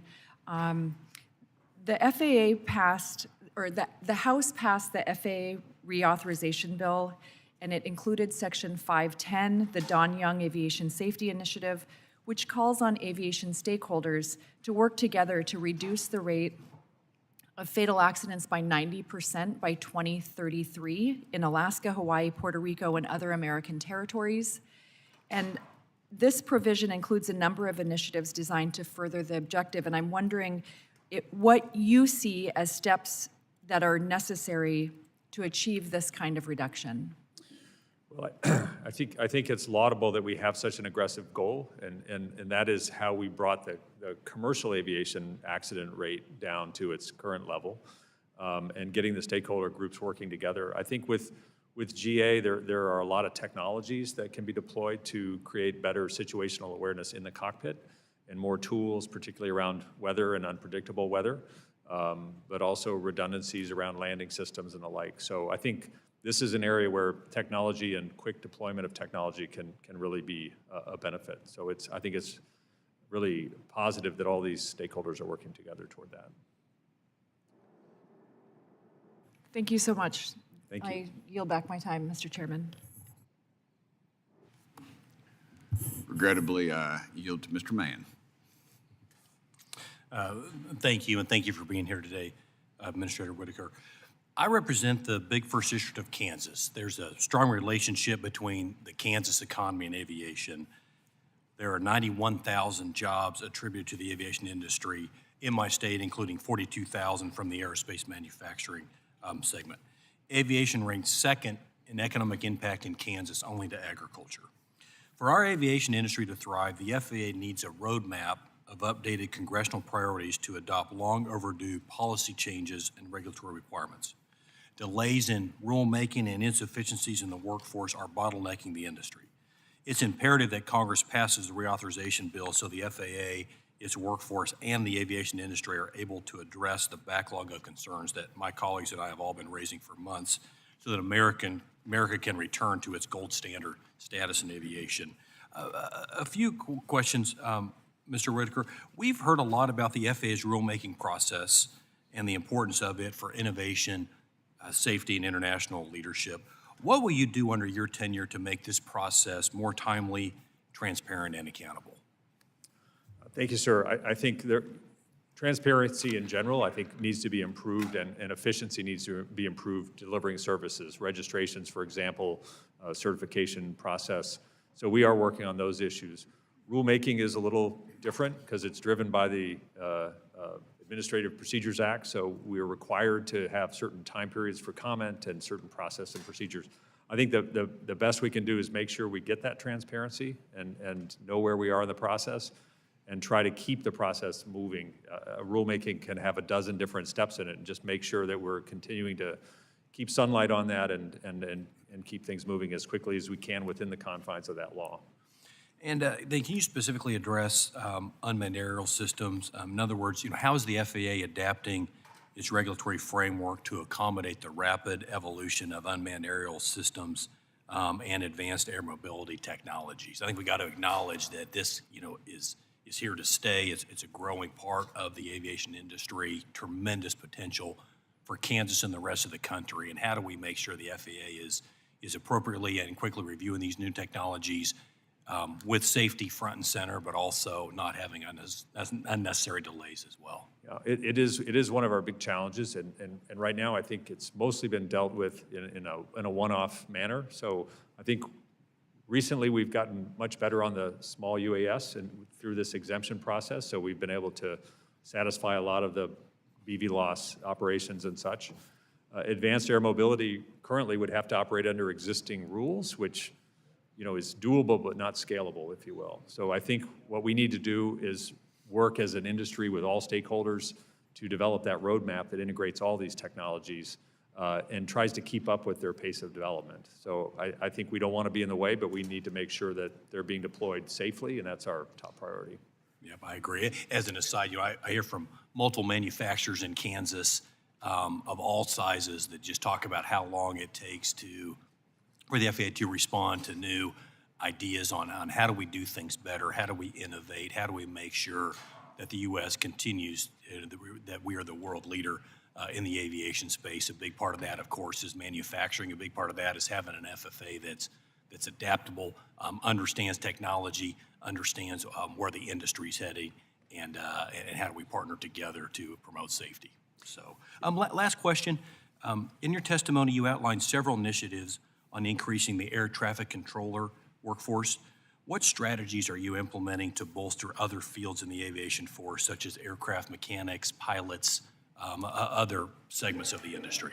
No, that's a great question, and I'm remiss for not mentioning that we're actually hiring in all these sectors. The controllers are sort of the most immediate safety need for us, but we're hiring in all sectors, and we're competing with all those other industries you just mentioned in a market that is a pretty good market if you're an employee.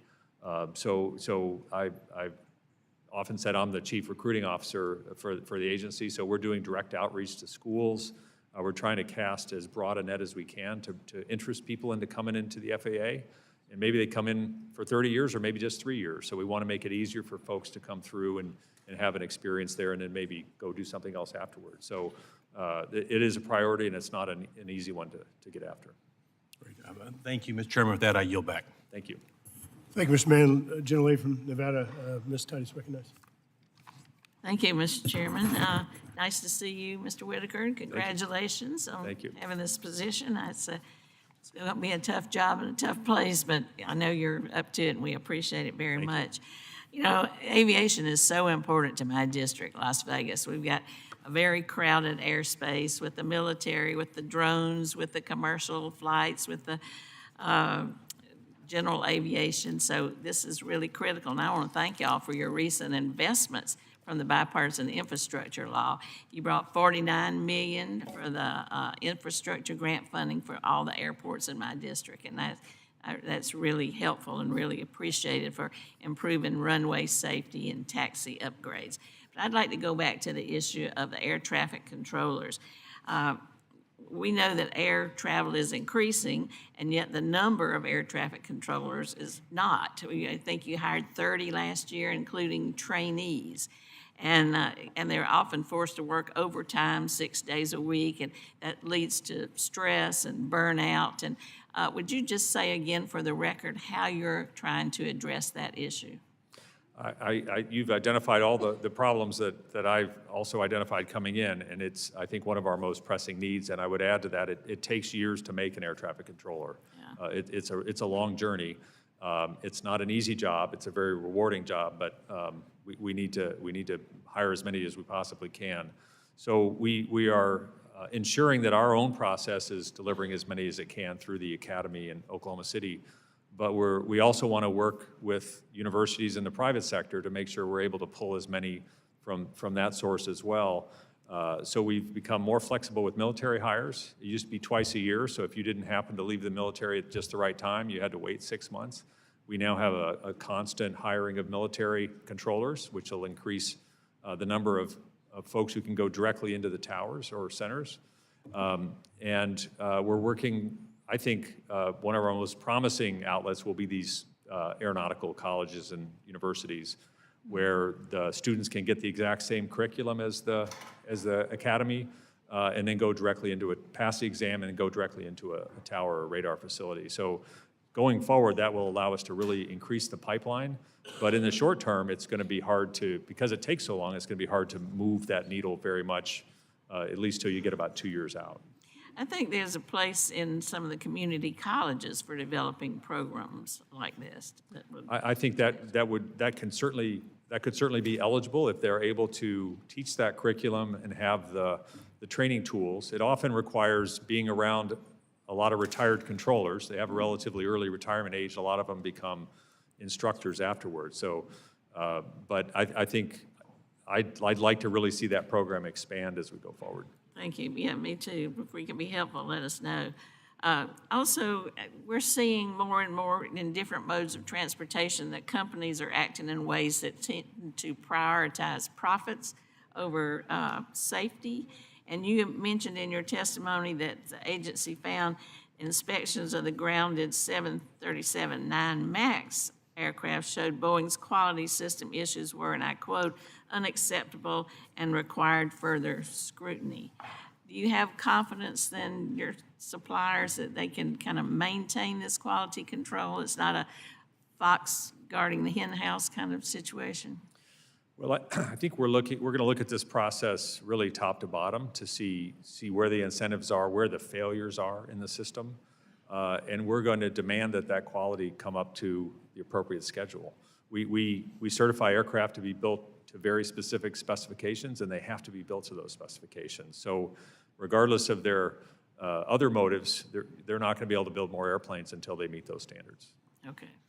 You don't see a problem with conflict of interest with self-inspections? We are looking at that specifically. We've asked MITRE, our research firm, to give us options on delegation and where we might bring in a third party, for example, in quality control or quality assurance, to make sure you have a neutral set of eyes on some of those issues. So that is something we're looking at.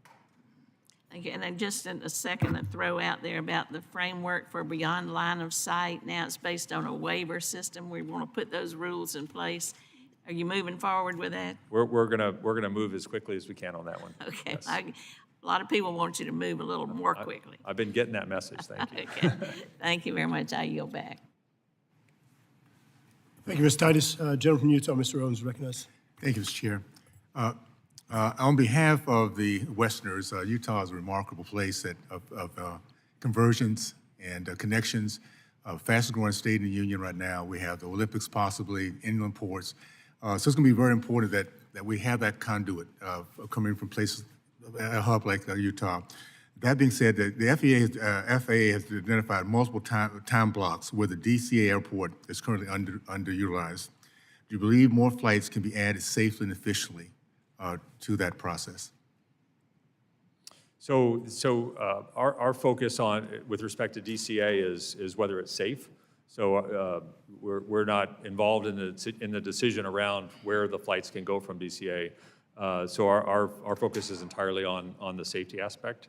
It is an airport that is very close to capacity. There are some hours when there's some room for new capacity, but it is, as you know, a pretty full operations. It tends to operate at around 60 operations an hour, sorry. So it's basically one a minute. So you can't really squeeze much more than that in there. So that tends to be where our focus is. Well, according to some of the reports we got from the FAA, there are blocks in which it can be effectively done safely, according to the FAA report. Well, we will always make sure it's operating safely. Okay. If something suffers, it'll be efficiency.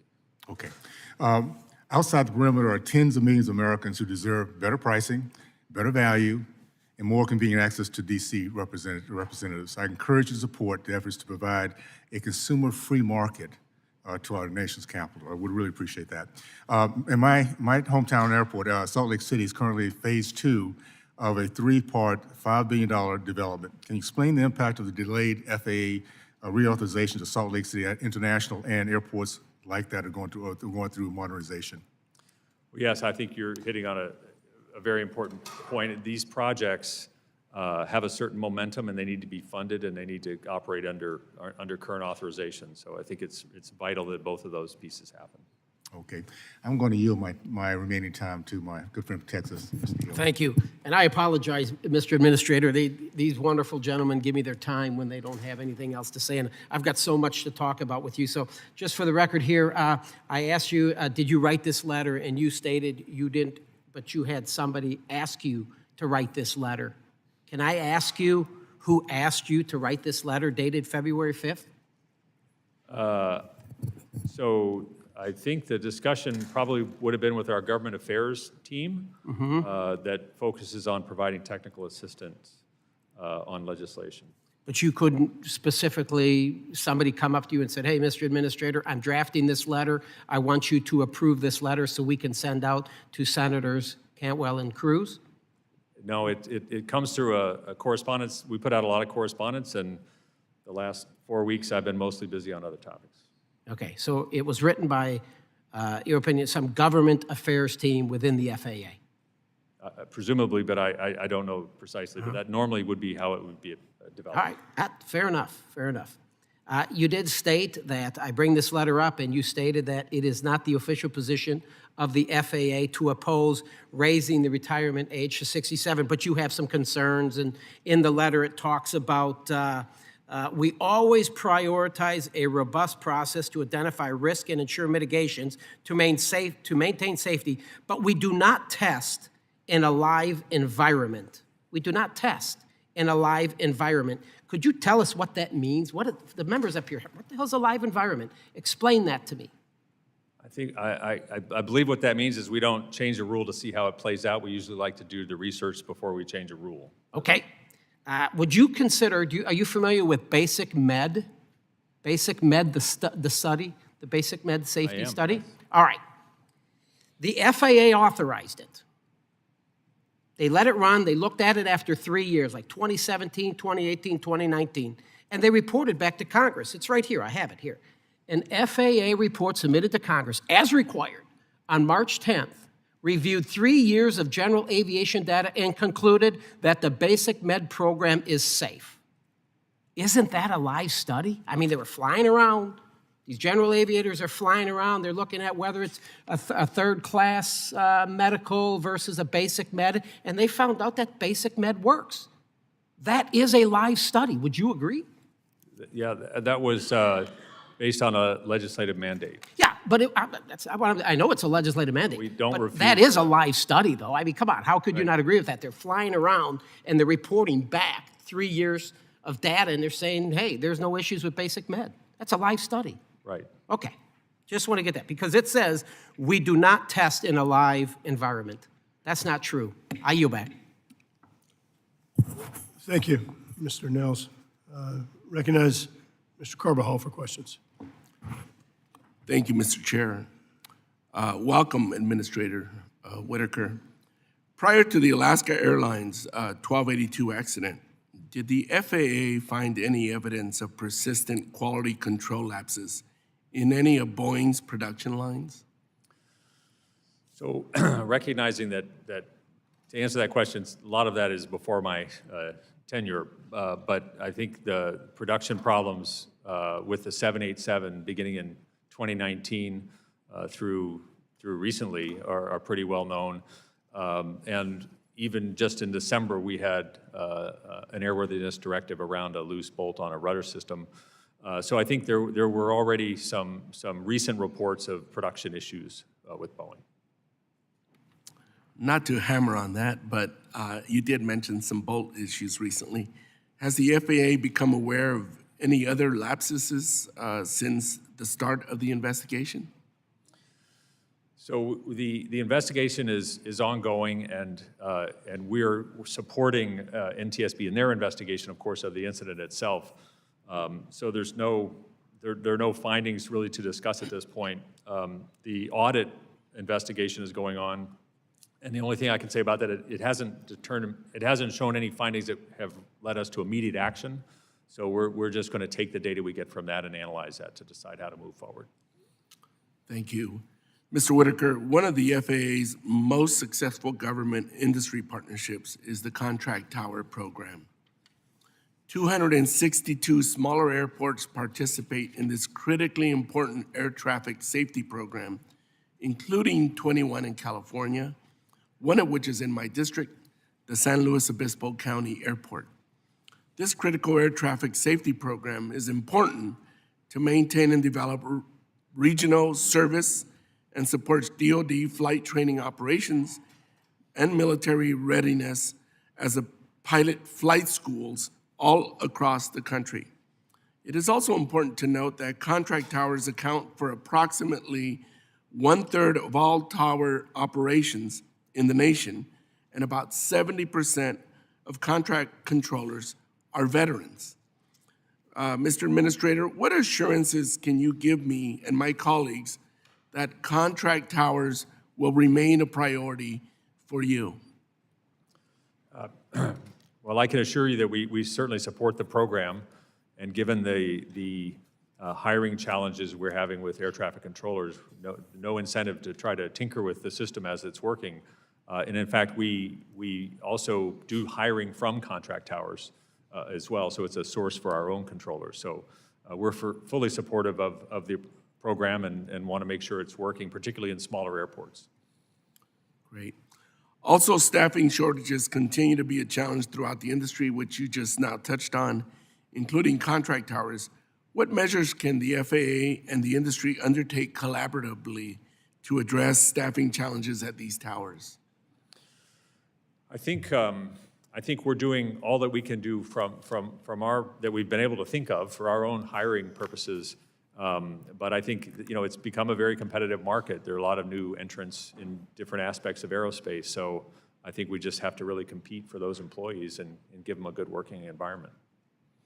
Thank you. I appreciate your leadership. I appreciate you recently becoming the administrator, and I think you have your hands full with a lot of challenges, but I think you're the right person for the job, and I just wanted to recognize you for all that you bring to the table to this very important position, and all the problem solving that you're going to help us achieve. So thank you very much. Thank you, sir. Mr. Chair, I yield back. Thank you, Ms. Carbajal. Recognize the gentlelady from Oregon, Ms. Chavez-Remer. Thank you, Chairman. Nice to meet you, sir. Nice to meet you. I represent Oregon's 5th Congressional District, and I'm grateful to be on this committee to ask these questions. So I'll get right started. Long delays and cancellations have become too common in airports, in large part due to the shortage of pilots. It would be ridiculous for us to look at the current state of things and say, everything is fine. Let's just keep the status quo. Last week, through my work on Education and Workforce Committee, the Flight Education Access Act was included in major student loan reform package. This is a huge step in resolving that shortage. The common sense proposal closes the pilot workforce gap by letting prospective pilots access the same loan opportunities available to students at traditional four-year schools.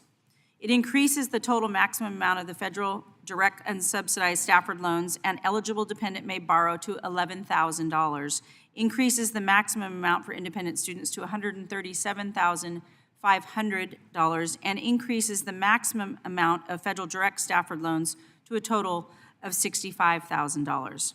Mr. Administrator, if prospective pilots could access these types of student loans and use them when completing the FAA's regulated training, would that help improve the pilot shortage? I think that would be a very useful initiative. It is very expensive to become an airline pilot, which means 1,500 hours. So you can become a private pilot with as few as 40 hours. So getting from 40 to 1,500 is a hugely expensive endeavor. So it's like any other profession, doctor, lawyer, plumber. It costs money to get there, and so you would agree it's a positive outcome. Absolutely. This would be a positive initiative to Absolutely. move forward. So moving on, what should be the most common part of air travel safety? Of course, you've heard plenty about the Boeing Alaska accident today, and amongst others, but it is not lost on me is that it happened in Oregon, my home state. Oregonians, we choose Alaska Airlines as their preferred airline, and I fly on them every single week, back and forth. Boeing jets rightfully have cause for concern and many questions. Can you speak to the level of confidence, once again today, in the FAA-approved inspection steps for the 737-9 MAX door plug? Yes, I think that was a very thorough inspection process, and the mechanical fix to that defect, we have a high level of confidence that takes care of the problem. And so you'd fly on the 737-9 MAX? Yes, I would. Congressman Carbajal talked on my last question on the contract tower program, and I have one of those in my district in Bend. So I appreciate you answering that you are in full support of continuing that. So I will yield my time then to my colleague, Mr. Nels, the remaining time. Thank you very much. Mr. Administrator, obviously this letter that you did not write, but you had the government affairs team write, I believe. And yeah, listen, you're a busy man. I don't think maybe you proofread this thing very clearly. I mean, there's some issues here as it relates to but we do not test in a live environment. I believe that basic med safety study is a prime example, and I have a few more, I believe. It's interesting. ALPA is taking dues from pilots in Canada over the age of 65. ALPA is taking dues from pilots over the age of 65, and we know ALPA they want to squash us. They don't want this retirement age range. WestJet is flying ALPA-represented pilots over the age of 65 right now. That is your live study, Mr. Administrator. That is your live study. Let's talk about the Part 135 operators. We allow pilots to fly over the age of 65 under Part 135. Is that not a live environment? Could you explain to everybody up here what a Part 135 is versus a 121? A Part 135 carries a carrier typically under 30 passengers. Sure. Or less, yeah. NetJets would be an example? That's correct. All right. Do Part 121 and 135 share the same airspace? They do. They do. So they taxi with Part 121, i.e. the big airliners, folks, Delta, United, everything, and you can get this NetJet. Taylor Swift flying to the Super Bowl in her supersonic jet. They could be in the same airspace, taxiing on the same runway. Why do Part 135 that flies around the millionaires and the billionaires across the country, why can they fly to the age 67, but United and Delta, that gentleman, we fire him at 65? How does that make any sense? Congress passed a law limiting them to 65. Congress passed a law limiting them to 65. Right. And how do you feel about that? Do you think that's just, it's right? I think it's what Congress did, so we don't second guess Congress. Well, I think our point was if you're going to change it, we'd like to have some data around that. I think that's perfect. I yield back. Thank you, Sheriff. For the record, I'm not sure that Taylor Swift flies supersonic. Just want to make note. Gentleman from Massachusetts, Mr. Auchincloss, recognized. Thank you, Chairman. And I want to second what the chairman said about the imperative for the Senate to pass the FAA reauthorization. This committee did good work, bipartisan work, and it needs to happen in the Senate now. Mr. Whitaker, you were earlier getting questions from my Republican colleagues about migrant housing at the airports. By statute, FAA has jurisdiction over airside, not landside operations at airports, correct? That's correct, sir. And there is one instance of the airside of an airport asking to house migrants, correct? That's my understanding. And there has been no documentation of airside safety being impeded at that one airport, JFK, correct? That is the standard, yes. And is the FAA an aeronautical safety organization or is it an immigration agency? Our mission is safety, sir. The hardworking men and women of Border Patrol, which actually is this government's immigration agency, have endorsed the Senate's bipartisan deal on border security, which is a tough and fair compromise to address the migrant surge. And if my Republican colleagues are so concerned about solving this problem, I suggest that they stop asking you, sir, for answers and start asking Speaker Johnson for answers. And question number one might be, are you Donald Trump's campaign manager or are you Speaker of the House? Sir, back to your job. You authorized the MAX airplane to fly again after the Alaska Airlines accident. Why do you believe the MAX airplane is now safe? So the MAX 9 was grounded because of concerns about the quality of manufacturing for the plug door. So the focus of that airworthiness directive was to inspect those aircraft and come up with a repair that would ensure that it met the standard of safety built into the certification of the aircraft. Once that inspection and repair scenario was agreed upon, then the aircraft was allowed to return to service. Now, in 2020, you took back, not you, but the FAA took back airworthiness ticketing from Boeing. What did that do for oversight of Boeing then, and was that oversight sufficient given the problems it has had at factories regarding the MAX 9? So I wasn't there at the time, as you noted. I guess I would say in retrospect, and given what happened with the plug door, it's hard to call that oversight sufficient. So we're looking at that process and what additional steps need to be taken to make sure that that oversight is sufficient. Last August, the FAA announced almost $45 million in funding for Boston Logan International Airport to simplify the airfield layout and reduce the risk of runway incursions.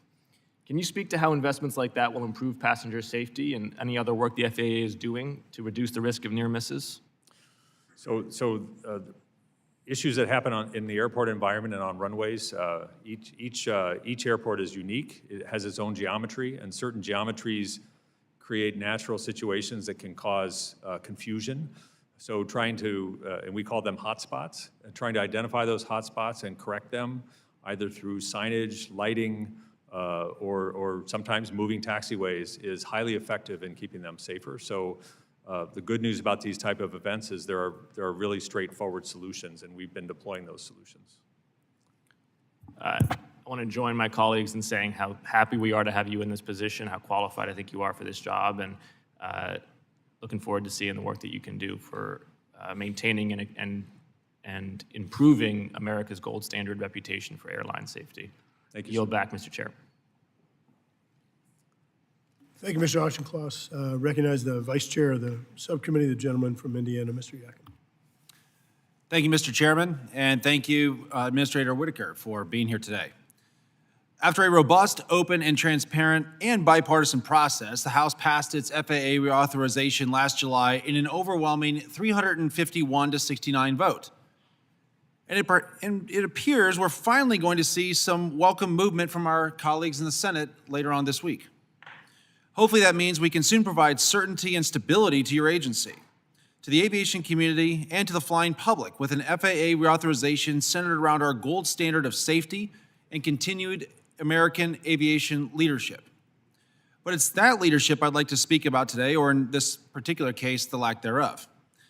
As we held hearings in the lead up to our FAA reauthorization bill, we heard from witnesses, especially in the drone delivery industry, who said that they were expanding in markets like Australia instead of the United States due to a lack of regulatory certainty. I've been encouraged to see the FAA in recent months issuing a number of Part 107 waivers that enable beyond visual line-of-sight operations for drone delivery companies. The waivers represent another step in a long journey that must strike that fine balance between safety and forward momentum. But it's a journey that, in my estimation, has been moving far too slow. Mr. Whitaker, earlier you told my colleague, Chairman Graves, that the BVLOS notice of proposed rulemaking will be published, quote, this year. Last September, an FAA official had pegged that timeline at August of 2024. Is that timeline slipping, or is August still the goal? I can look, if you like, I'll give you a specific answer. I was covering for my lack of memory on an exact date, so. Yeah, I would like a specific answer if you don't mind.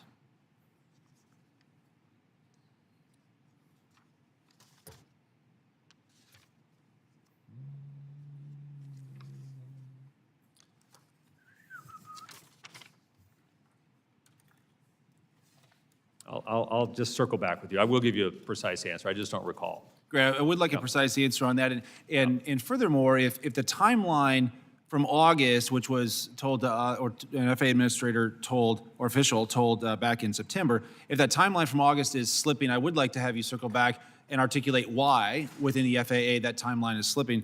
And then my second question is, once that notice is published, are you able to commit to publishing a final rule within 12 months of the notice of proposed rulemaking? I can commit to keeping the rule moving as quickly as possible. It depends on what comments come in, how they get arbitrated, and then it has to go through a review process, as you know, up through OIRA. But we will give as much transparency as possible and try to keep that moving as much as possible. I think it's an important rule, and we want to get it out. Great. I agree with you. It is an important rule, and it's one that, due to so many delays in timelines, we have companies who are reevaluating their innovation, their R&D right here in the United States. We want companies to continue to make those investments here in the United States. I agree, yes. Thank you for your commitment to moving forward. And with that, Mr. Chairman, I'd like to yield the balance of my time to my colleague, Mr. Nels. Thank you, sir. Sheriff Nelson. So we've talked about this letter. We've talked about the fact that I don't believe it was proofread, sir. I really don't. You seem to be a great guy. I think you have a bright future, but this letter is full of inaccuracies. It has flaws. It says we don't test in a live environment, but I don't believe you believe that.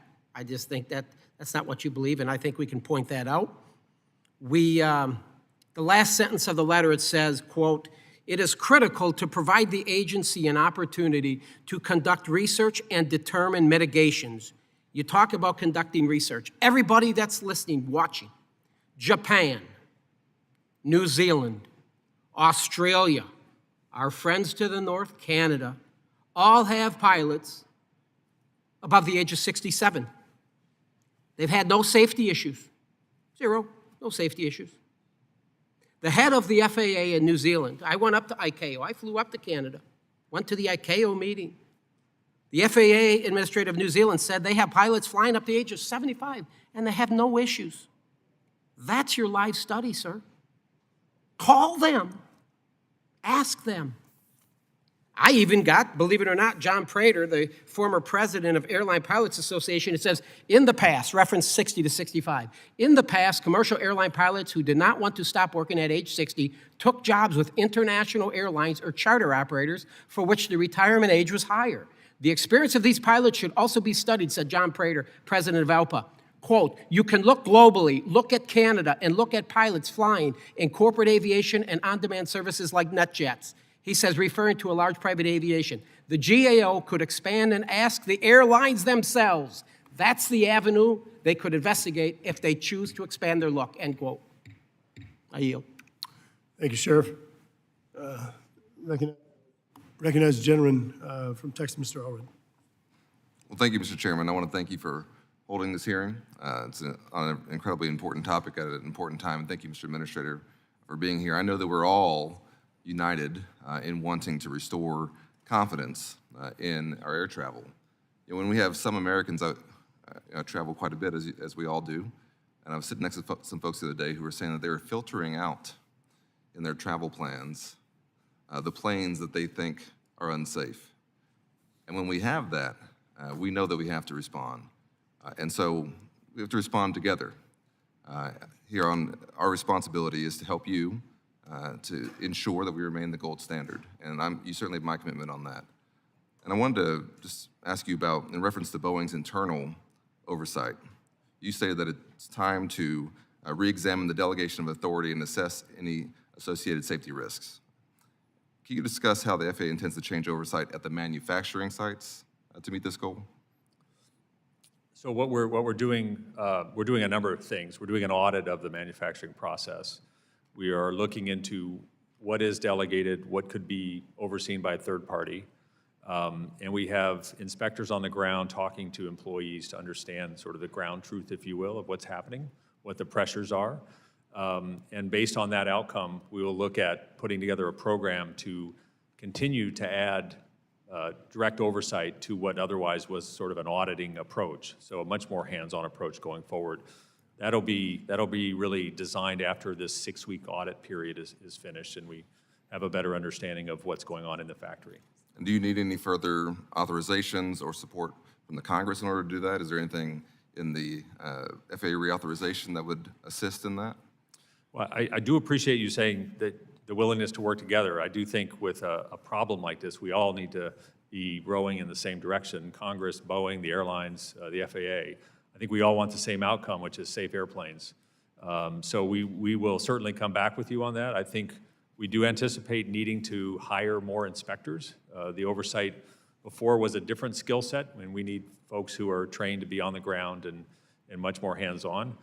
So we do anticipate some hiring. I think we have the authorizing authority to do that. We may need find the money to do it, but I think that'll be a top priority, and we'll either come back for that or we'll make it work one way or the other. Because there's an inherent tension here between competition, the need to rush products to market. I remember back when we dealt with the MAX initially, a few years back, some of the internal discussions about needing to compete when you're also your own regulator or your own doing your own internal reviews. And so it seems to me that we have to have more on our side in terms of independent investigators. And I recognize the cost associated with that, but I think that for the American flying public, it's a cost that's worth us bearing in terms of making sure that we don't have another incident like what we had. And so in order to have a truly safe system, it seems to me that we can't rely on the manufacturers themselves to be their own watchdogs. Is that something you would agree with? I certainly agree that the current system is not working because it's not delivering safe aircraft. So we have to make some changes to that. And I think we also have to look at the culture. To your point, incentives drive behavior, and I think maybe we need to look at the incentives to make sure safety is getting the appropriate first rung of consideration that it deserves. Yeah, I mean, I played in the NFL, and if they'd let us be our own referees, every time an offensive lineman tried to block me, it would have been a holding call. You know what I'm saying? So I think this is certainly something we should work on. I wanted to come really quickly to the announcement that you just issued about the installation of the first modernized tower simulation system for traffic controller training in my state, awesome Bergstrom International Airport. Can you elaborate how this technology will benefit our controller workforce that's already stretched so thin? So these simulators, they're in a way a simple technology. It's a circle of screens that really reproduces the environment of that particular airport and allows controllers to train on that environment. So that works for new controllers, but also if you have a system, if you have a problem at your airport, for example, a hotspot area, or some other persistent problem that we've identified, existing controllers can actually train to that problem in that simulator. So it can be thrown at them as a situation to see how they respond and becomes a learning tool. So it's really important for current training, but also for helping move controllers fast through the training process. That's great. Well, thank you so much. I yield back. Thank you. Thank you, Mr. Allred. Recognize the gentleman from New York, Mr. Molinaro. Thank you, Mr. Chairman, and thank you, Mr. Whitaker. We welcome your leadership. It goes without question. The FAA, in at least my estimation, and many others, has been in need of leadership, and certainly FAA reauthorization critically important. We're hopeful the Senate moves earnestly, and that we can move that bill to law. Without question, Americans have witnessed too many alarming incidents, from aircraft employee treatment to aircraft safety and passenger experience. I appreciated participating in the briefing last week regarding the door plug incident, and look forward, obviously, to the NTSB report and FAA's reaction and response. On the topic of safety, I was very happy to see in your testimony a reference FAA rulemaking on drug and alcohol testing for foreign repair stations. One of the first bills I introduced was the Global Aircraft Maintenance Safety Improvement Act, which ensures parity of safety protocols between domestic and foreign aircraft maintenance, you're familiar with. I'm very happy to say this provision has been included in the House-passed FAA reauthorization, and I'm hopeful that it will remain a part of final law. In the area of, in particular, both treatment of aircraft employees and passenger experience, supporting mental health and breaking down barriers is a top priority of many of ours. It's why I joined Chairman Garrett Graves, in urging the FAA to modernize its mental health protocols and take immediate steps to dismantle barriers that discourage individuals from seeking care. I do appreciate in your testimony that you referenced the FAA's Mental Health and Aviation Medical Class Aviation Rulemaking Committee. I certainly, as do others, urge swift release of the report that comes from that committee, and ask, sir, for your commitment here today in supporting making mental health and the treatment, in particular of aircraft employees, a top priority within FAA's regulatory environment. Yes, sir, it is a top priority, and I think it's long overdue to update the approach to mental health and just treat these as health issues and have a clearer path to treatment and get people back in the cockpit as quickly as possible. Yeah, we certainly acknowledge the rise in mental health concerns across America. They are made even more dangerous in confined environments like aircraft, and certainly men and women who are flying or participate in keeping us safe in that arena deserve adequate care. So I certainly look forward to the progress and urge swift action. Another question that I just wanted to touch on as it relates to advanced air mobility, a topic that we all have focused on pretty acutely. Can you provide us a timing on the powered lift SFAR? As far as you know, the FAA committed, as far as I know, committed to completing it in 2024. I'm certainly interested, as in others, in hearing your insights and hearing what stage of development the SFAR is in. So that rule is under development, and we do expect a final rule by the end of the year. Thank you, Mr. Whitaker. I want to reinforce my support of your efforts. In response to a comment and question from my colleague from Massachusetts, I just would note the FAA, when it desires to, has a great deal of influence on landside activity at airports. Having managed one, I know that firsthand. And certainly when there needs to be FAA clarity, I encourage it. And with that, Mr. Chairman, I yield the balance of my time to Mr. Nelson. Thank you again, sir. In the letter again, it is critical to provide the agency an opportunity to conduct research and determine mitigations. We talk about the research. I mentioned to you, sir, and thank you for being here, I mentioned you Japan, New Zealand, Australia, Canada. They are all operated with pilots over the age of 67. Do you think it would be a good idea to maybe reach out to those countries and ask them, hey, how's it working for you? Canada to the north?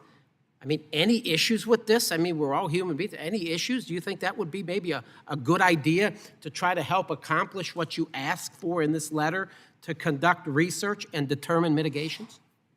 Certainly, if the legislation is passed, we will look at that option. Yes, I think it's very, very important because it's all there for you.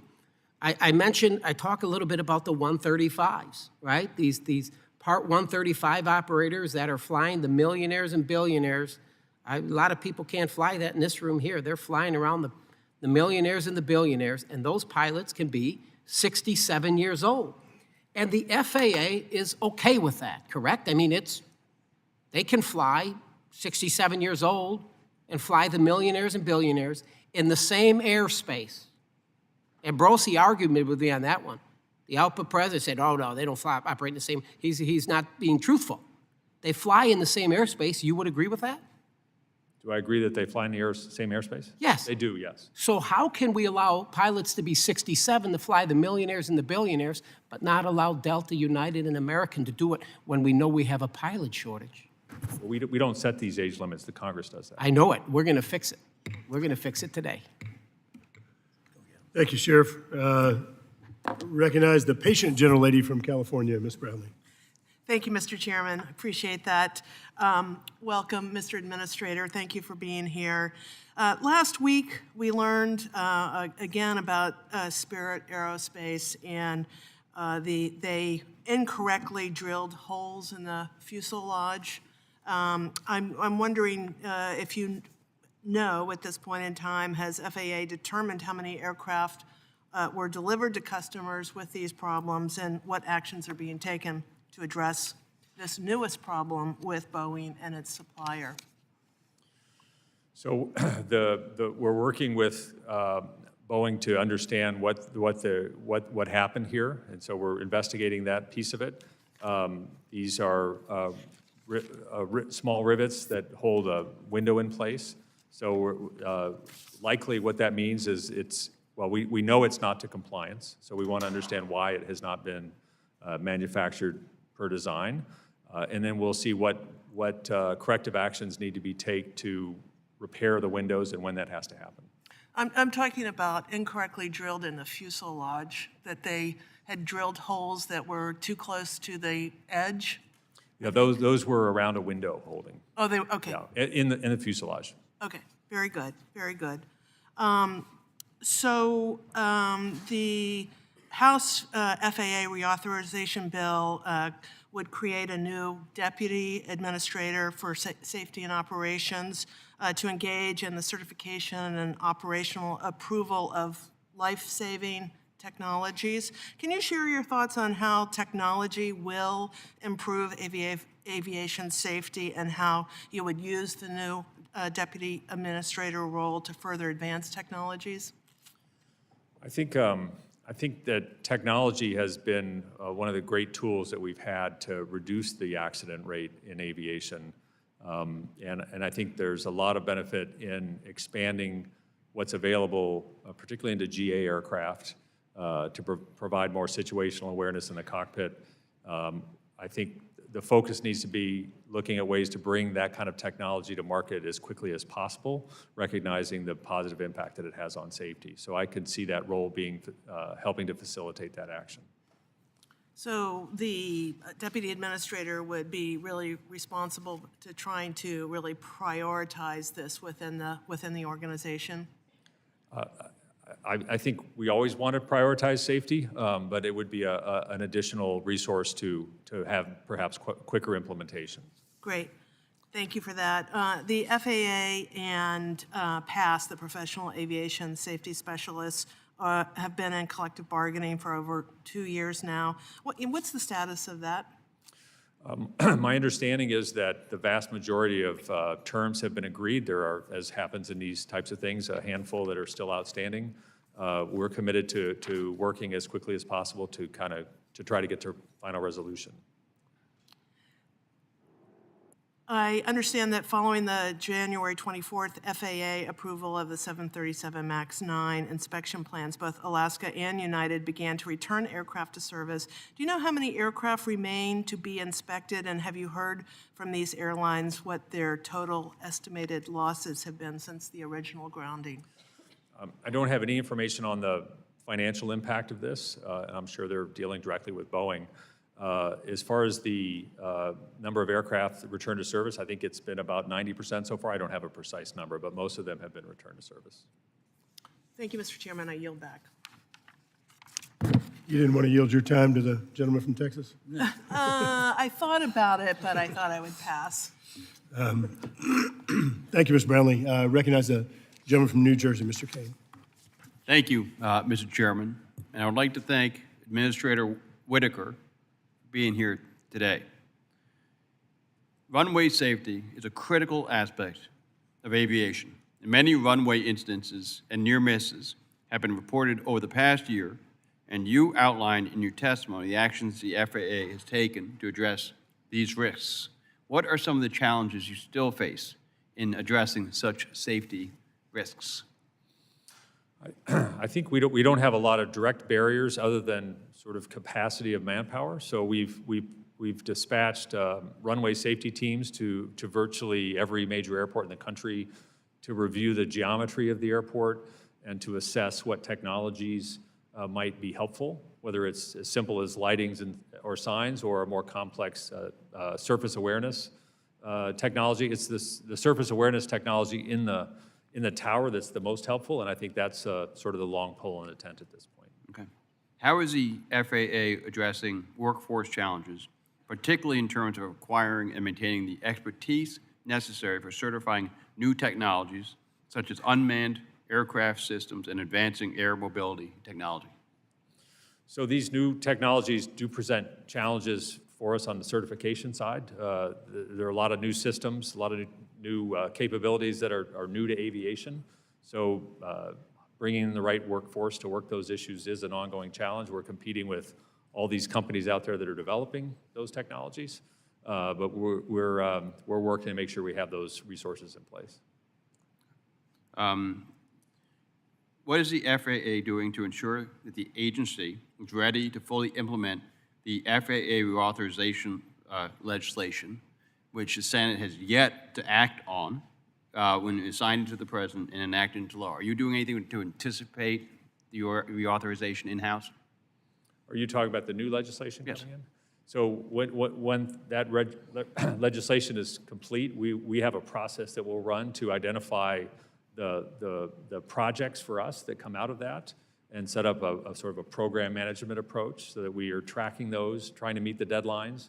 And if the deadlines are not achievable, communicating that as quickly as possible. But I think the key will be open communication with the committee. If I may, I would recommend there's got to be broad agreement, as you can see, and this administration must be able to see between what this committee and this chamber, as well as what the Senate is looking at, that you can anticipate what's coming in a number of areas. Right. So I would anticipate, if I may, if you can also anticipate some of this efforts.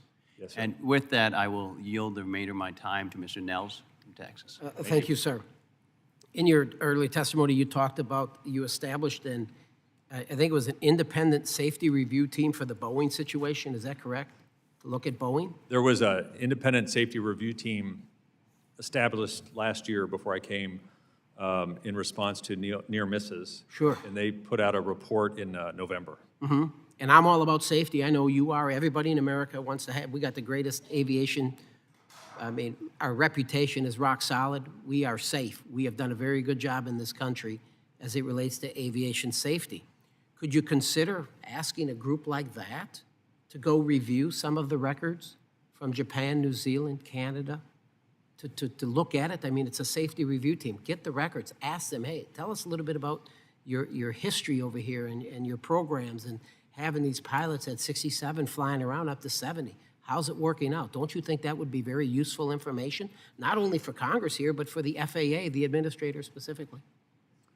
If that legislation does raise the age, we will certainly look at all the tools available. Absolutely, and I think that's fantastic, even with the Part 135s.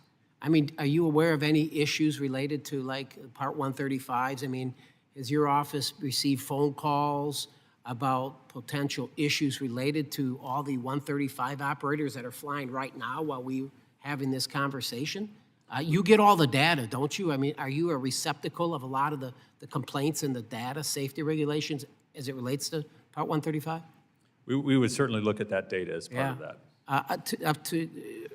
Do you feel that, I mean, are you aware of any issues with these pilots flying around in the same airspace as Delta at age 67 with the Part 135s? I have not looked at the data to see if there are any issues around that. I think, I yield back. Thank you. Thank you, Sheriff. I'm taking a moment of personal privilege here. Stafford to my right keeps screwing up this list. I've had enough of this, and so we're going to go ahead and fire him.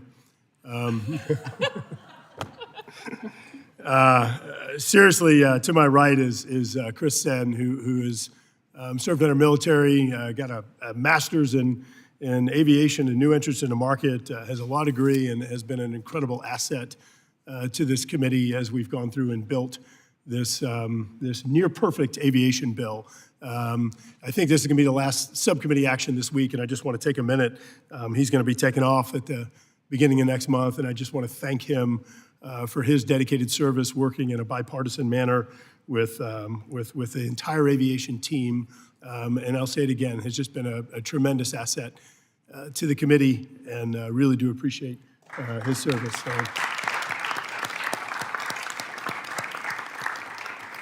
But I did want to fire him before he was able to resign. So,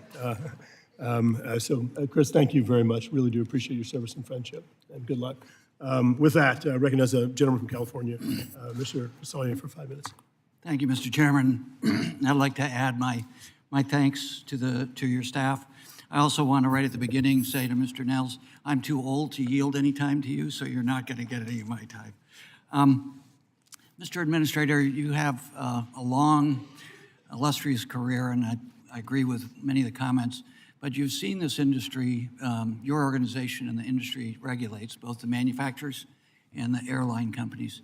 Clearly, the world has changed, and I worry, you mentioned this in your opening statements, it's the near misses, it's the manufacturing problems, it's NOTAMs, it's runway incursions. All of those things, to me, send bright red warning signs. And what I hear from you so far is you accept that, not to be Pollyannish, but we can't rest on our laurels. And I'm afraid in many of these hearings prior to you getting your position, my sense is that the FAA was resting on its previous track record.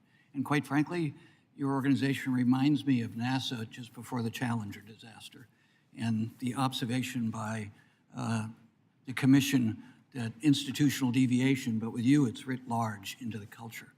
So that is a comment, the safety culture of these companies. The perfect storm to me is this long, wonderful relationship between the Department of Defense, the military, and aviation, both contractually in manufacturing and supplying workforce. And then this changing. At the same time, we have issues around climate change, and we're coming out of COVID. Airbus and Boeing, they had great profits after consolidation, and now Boeing is losing money. Airbus is close to losing money.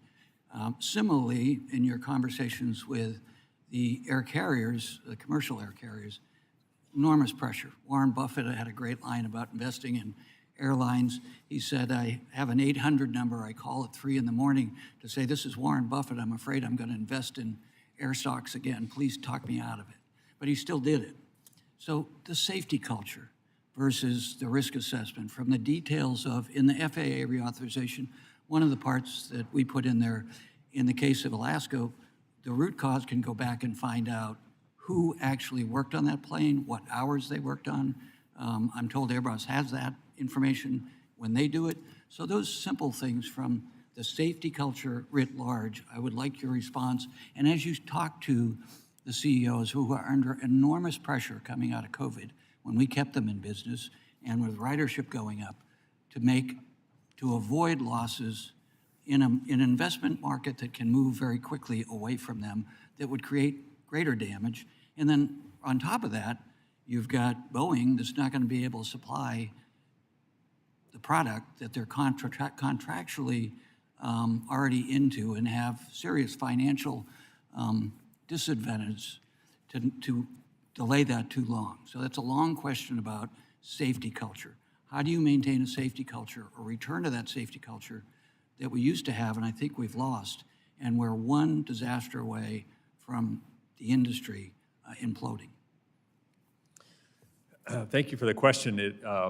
I think you've hit on some really true points. I have been reemphasizing since I've been at the agency that we can't rest on our laurels. We have to be ever vigilant to look for risks in the system, and that's been the focus for the past 3 months. And safety, culture and safety is really important, and it's one of the things we're going to be looking at with Boeing. We've got a safety culture review that was commissioned as part of the CERT reform legislation that's going to be complete later this month, and I think that will be informative. But at the end of the day, the goal is to make safe airplanes, and I don't think if you don't have that safety culture, I think it's hard to make safe airplanes. So we're going to be very focused on the quality process, and really looking at wherever the data takes us as we do this audit. We have to get back to a culture where safety is first. I don't care what's second, but safety has to be first, and that's where we need to get. And on the operational side, on the NOTAMs or the near misses, same thing. I've talked to pilots who really express, and air traffic controllers, that we're pushing a lot of product from pressure from the operators. Yeah, that's right, and I think in my realm, controllers was one of the first orders of business. It's a lot of folks working overtime, and have been doing so for years, and that's not a sustainable thing in my view. So hiring as many controllers as we can, and looking at fatigue as a risk that needs to be mitigated is our approach there. Thank you. I yield back. Thank you. I now recognize myself for 5 minutes. Mr. Administrator, I want to thank you for being here today. And I know that it was touched upon by a couple of my colleagues already, but I have some further questions. 92 days ago, you were copied on a letter that was sent to the Transportation Secretary by members not only of this committee and other committees, but by the chairman of the subcommittee, the chairman of the full committee, and 68 other members of the House. The letter asked very straightforward questions about the Biden administration's plan to house illegal immigrants and migrants at FAA sites and airports, some of our largest transportation hubs in this nation, including one that's just blocks away from my district at JFK Airport. We requested a response by November 20th, 2023. Today is February 6th, 2024, and we haven't gotten any response. So I'd like to submit the letter for the record, again, signed by 68 other members of the House sent 92 days ago. And since we haven't heard back, I'd like to pose the questions from the letter to you right now. How many and which airports regulated by the FAA currently host temporary or permanent shelters for illegal immigrants or other persons? I don't have any information about that. Okay. I also want to point out that probably not mentioned in the letter, and I know wasn't mentioned by my colleagues, I took a visit to JFK Airport just days after this site was apparently approved.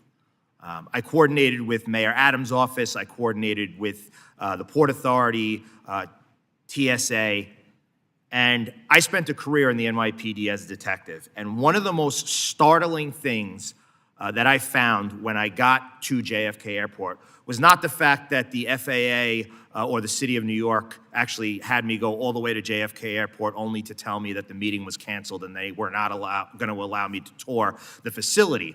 But the biggest concern that I have is that there is zero communication amongst agencies at that airport. Nobody knows who's in there. Nobody knows what's going on. I mean, it is a transportation hub, probably one of the largest in the country, and we have people just wandering the streets coming out of this facility. I'm not sure how anyone thought that this was a good idea.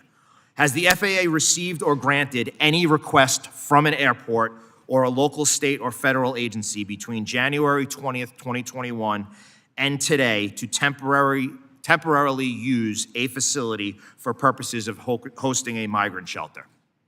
I don't have direct information. I'm happy to respond after with a response to that.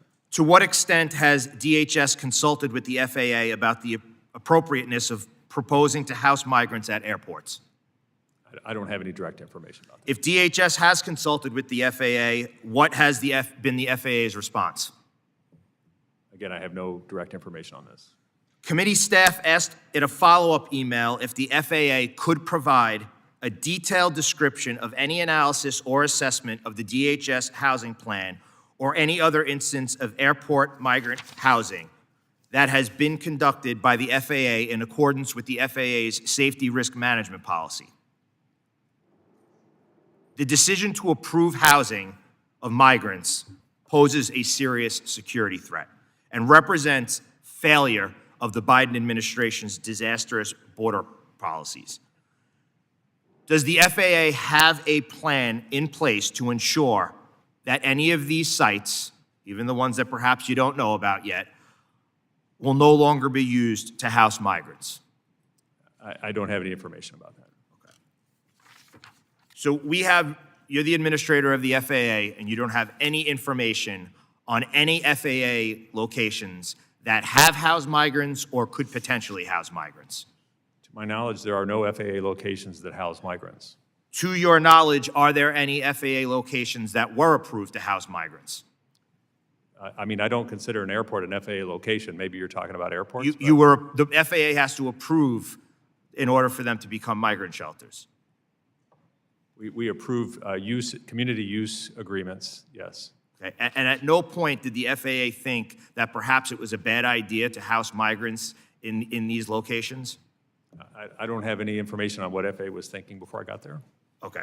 So when did you take reins as administrator?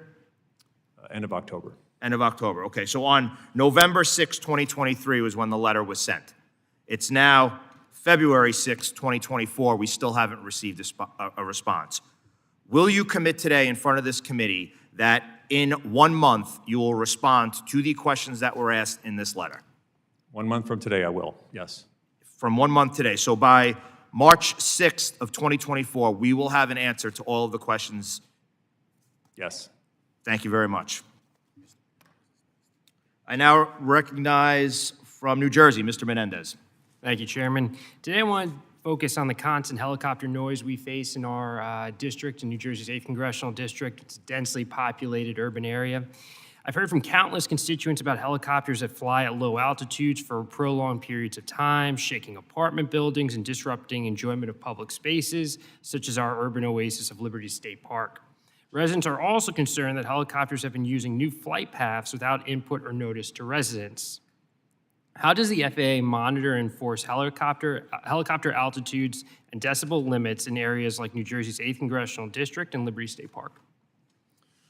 So we don't we don't have direct authority over noise per se, but what we do have is operating rules for helicopters. So they're required to operate at certain altitudes as they traverse land. But beyond that, it's they fly routes according to what's available in the airspace. And the monitoring component, how do you monitor their altitude? Well, they monitor their own altitude. We would get reports if there's altitude deviations. That could come from a variety of sources, but for all operations in the air, there are certain minimum altitudes to be operated at. Understood. And what can the FAA do to address persistent and burdensome helicopter noise? So I think the most effective tool that we have found is community meetings sponsored by a government entity, usually an airport, that are open and inclusive, so include not only the immediate affected areas, but also areas surrounding that, so that there's an ability to have a community dialogue around solutions. Great, and that's a great segue. Last week I wrote to you highlighting the impact helicopter noise has on the district.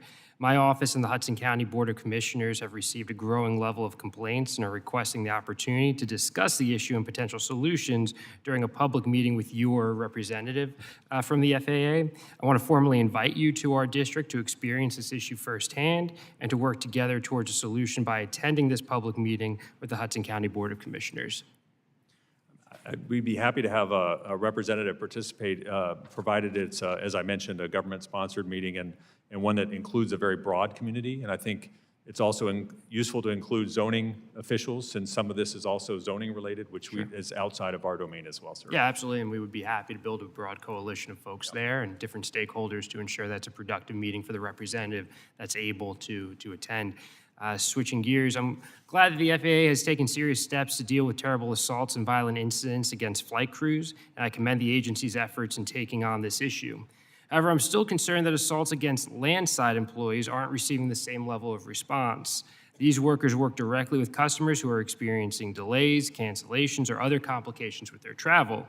The 2018 FAA reauthorization bill tasked the FAA with implementing employee assault prevention and response plans. Those plans have yet to be put into place, and I've tried to fix this problem through my bill, the Airline Employee Assault Prevention Act. While I'm pleased that the House-passed version included pieces of this bill, the work is far from over. Mr. Whitaker, do you know why these plans haven't been implemented yet?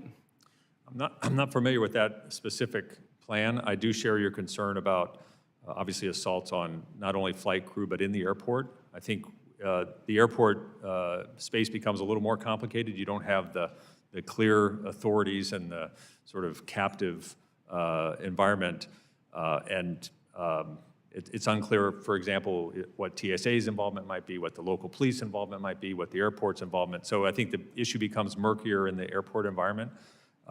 This issue has been raised to me, and I've had some discussions with airport directors about that. So it is an issue of concern. Yeah, and we understand it's a jurisdictional issue, and that's what part of our legislation was meant to address, to ensure that these assault prevention plans cover both the air and land side. And so I want to make sure we work with all partners to ensure that all folks and employees are kept safe, especially sort of as some of these travel challenges lead to upset passengers and they have unfortunate impacts. So I look forward to working with you on this issue and appreciate your testimony here today. Thanks so much. Sir. Yeah, we will follow up on that issue with you. Great, thank you. I yield back.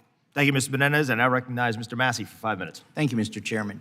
Mr. Whitaker, I've heard from several aircraft manufacturers and component manufacturers that the certification process at the FAA has become even more long and arduous than normal in a post-COVID era. Some of this they attribute to people not returning to work in the office yet after COVID. Some of it is because there are a lot of new employees who don't have as much familiarity as the more senior employees did who left. What are you doing, or what do you plan to do to improve this certification process so that U.S. companies can be competitive and improve safety and efficiency for our pilots and passengers? So it is a very important issue, and we have a number of things that we're looking at doing. One is creating more transparency in the process. So we identify where an application is, why it's not moving. So sometimes it's because we're still waiting for data, or sometimes maybe we have the data and we're not moving fast enough. So we want to get some certainty around that. I think there's been a little bit of overcorrection following the MAX events, frankly, a little more conservative approach, and I think having clear leadership and clear process so we can resolve decisions is an important part of that, and we're looking at ways to do that. It's an important issue and one we're working on. There's another area of efficiency that I've heard from people that may need to be addressed, and I might not be articulating this exactly correctly, but a pilot explained to me that when pilots have to leave for health reasons and then that health reason is overcome and then they try to get back into the system, that there's not enough people, or that process is also being delayed and has a long lead time, and I think that's particularly problematic given the chronic shortage of pilots. Is he correct in that, and is there anything you can do about that? He is correct in that. I've had 2 flight instructors who both went through that, and they both complained to me about how long it took. So we're trying to move that approach. It's not unrelated to the mental health arc that we've stood up, just trying to make the system clearer and be able to get to decisions more quickly. So that's something we're looking at as well.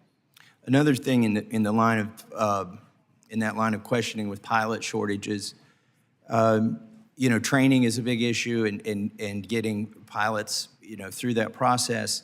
And it just came to my attention that the GI Bill, it's a great program for veterans, and it covers a lot of things, but it doesn't cover some of the things that you need to become a pilot. And I would think using a GI Bill to get those hours that you need to become a certified pilot may be more important than basket weaving, a degree in basket weaving, which the GI Bill will cover. So would you be supportive of having more flexibility in the GI Bill so that we could use that money that these veterans have earned in service to their country in order to become pilots? I absolutely would, and I would favor treating pilot training the way you treat any other educational endeavor to get a status. It's expensive to become a pilot, takes a long time, so I would fully support that. Another question that I have, we used to see these notices at the airport that said you need to have a real ID to fly come a certain date, and that date kept getting pushed back, and now I don't see the signs at all. Are we going to have a real ID, or that has the new and improved driver's license, if you will, in order to fly anytime soon? That would typically be regulated by TSA, so I'm not really familiar with that issue. Okay. Because, I think it is a concern. There's a lot of bureaucracy that was implemented in order to do all that. One other question that I have is, I know maybe not a lot, but there were some pilots who left because of vaccine mandates, and I don't know if the air traffic controllers had that same issue, but what are you doing to make it easier for them to come back to work? It's not an issue that I've run across. I'll look into that and happy to respond. But you are aware that some pilots did leave because of the COVID vaccine mandate? Well, that would be between the pilots and the airlines, but I can look into the controller. It's not an issue I've become familiar with, but I'm happy to look at it. Well, if we're looking into I appreciate you agreeing to look into that, because if we're looking into the chronic shortage, which does affect issues that you do have to deal with, I think that's an important thing to look at. Yep. So appreciate your time today, and good luck finding all the inefficiencies. I'm sure you'll find all of them, and you'll have perfect solutions to everything. And thank you for addressing the certification process, because I think that is really important. We want to make sure U.S. companies are competitive and they can get their products certified. That will increase awareness and safety for pilots and passengers. I agree. Thank you. Thank you. Thank you, Mr. Massey. I now recognize Ms. Sultan for 5 minutes. Thank you.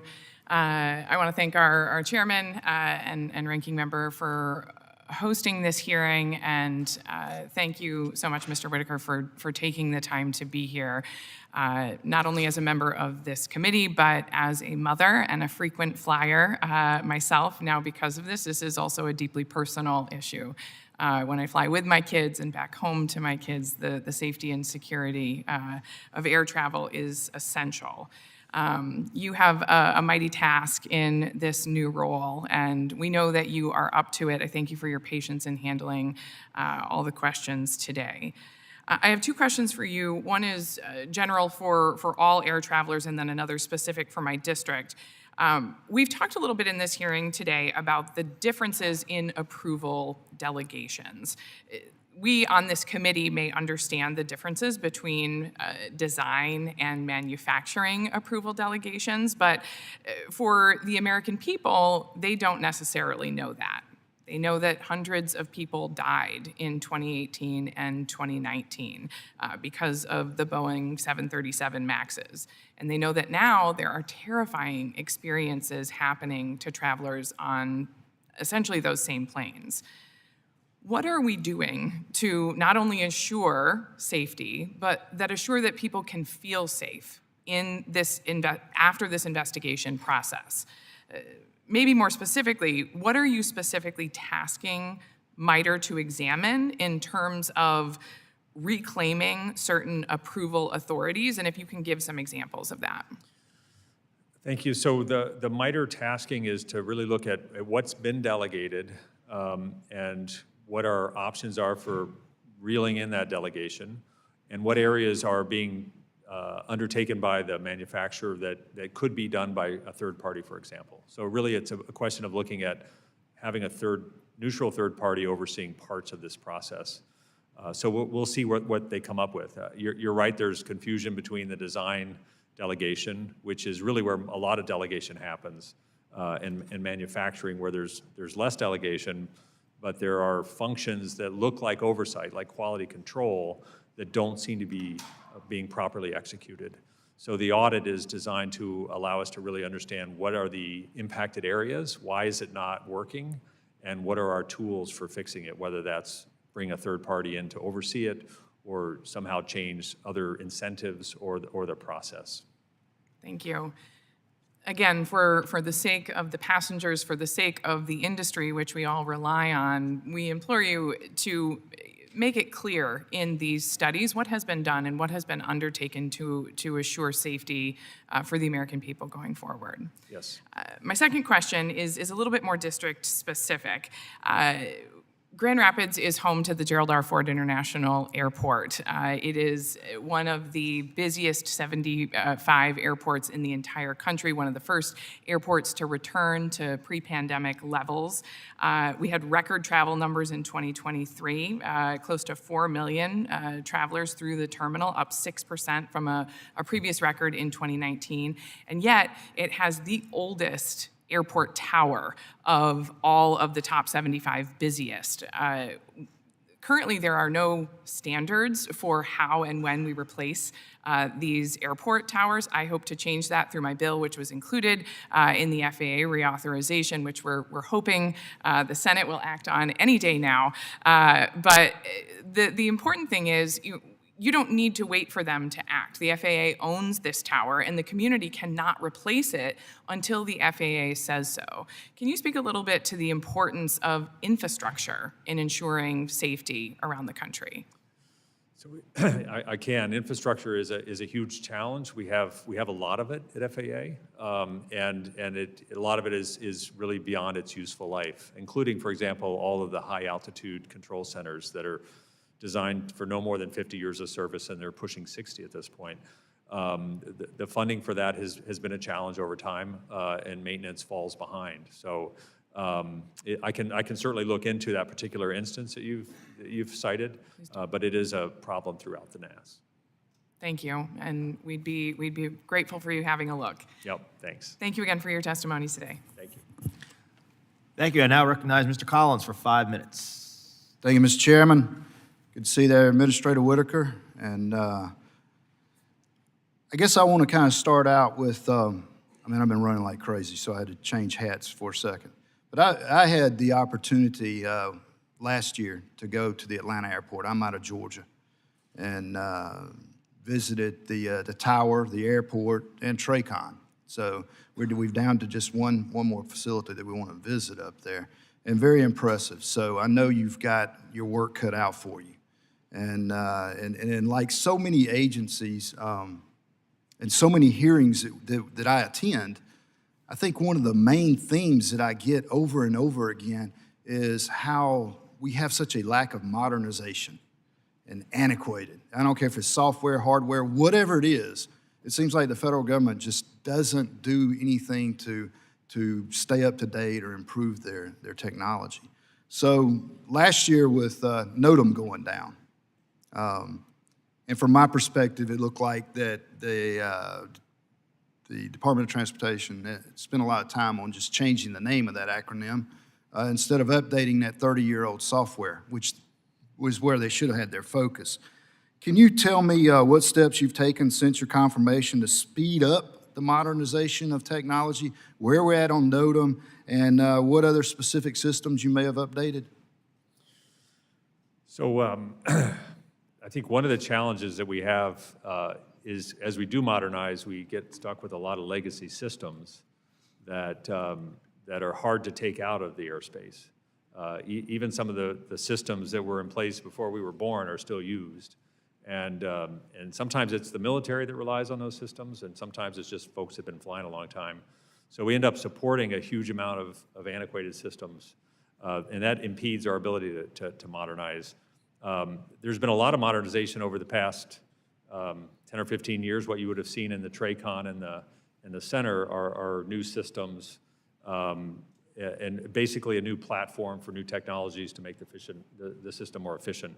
But there are over 1,000 systems that make up the airspace. Some of them are pretty old, and I think what we saw with the NOTAM is we really need to have the redundancies in place to make sure that if there's a failure, it doesn't bring the whole system to a halt. So we're very focused on the resiliency of that system, and part of what I'll be doing going forward is starting to have conversations about what the next phase of modernization is. I think the next gen phase is over, and now we need to talk about how these new technologies, advanced air mobilities and drones are coming into the system and how it's going to operate in the future. All right. One of the other policies that I am focused on here in this committee is high-speed, high-altitude travel and civil aviation, as a matter of fact.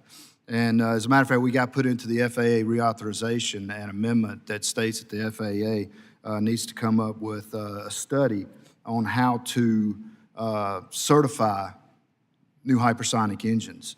And if you look at FAA, the European counterpart, ESA, they already have issued a roadmap for high-altitude operations for hypersonic, supersonic aircraft.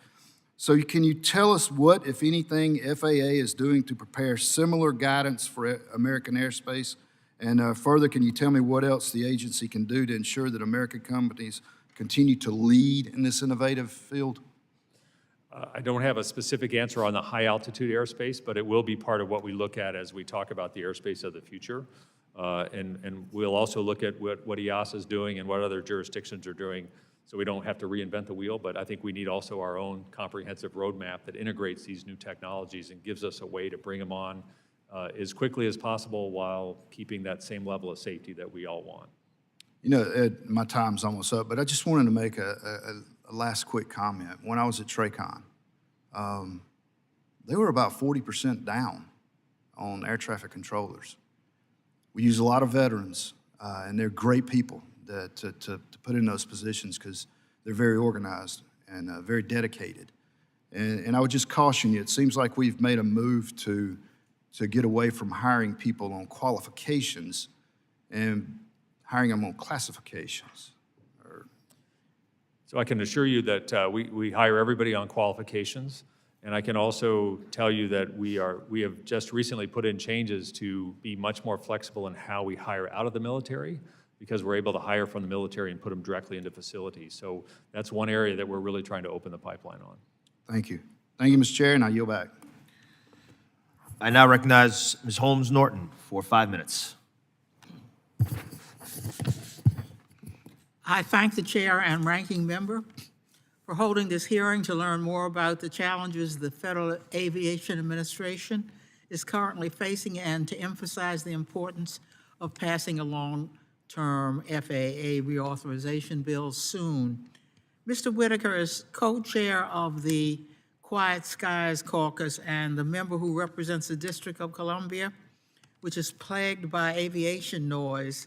I have been fighting to reduce aviation noise in D.C. and across the country.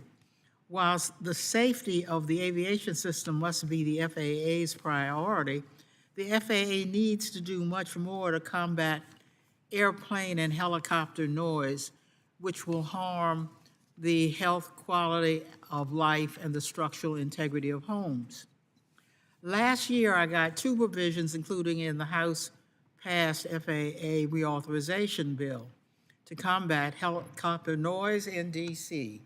One of these provisions would require the FAA within 180 days to create and implement a helicopter noise sharing mechanism for all helicopter operators in the National Capital Region and to make the data collected accessible to the public online.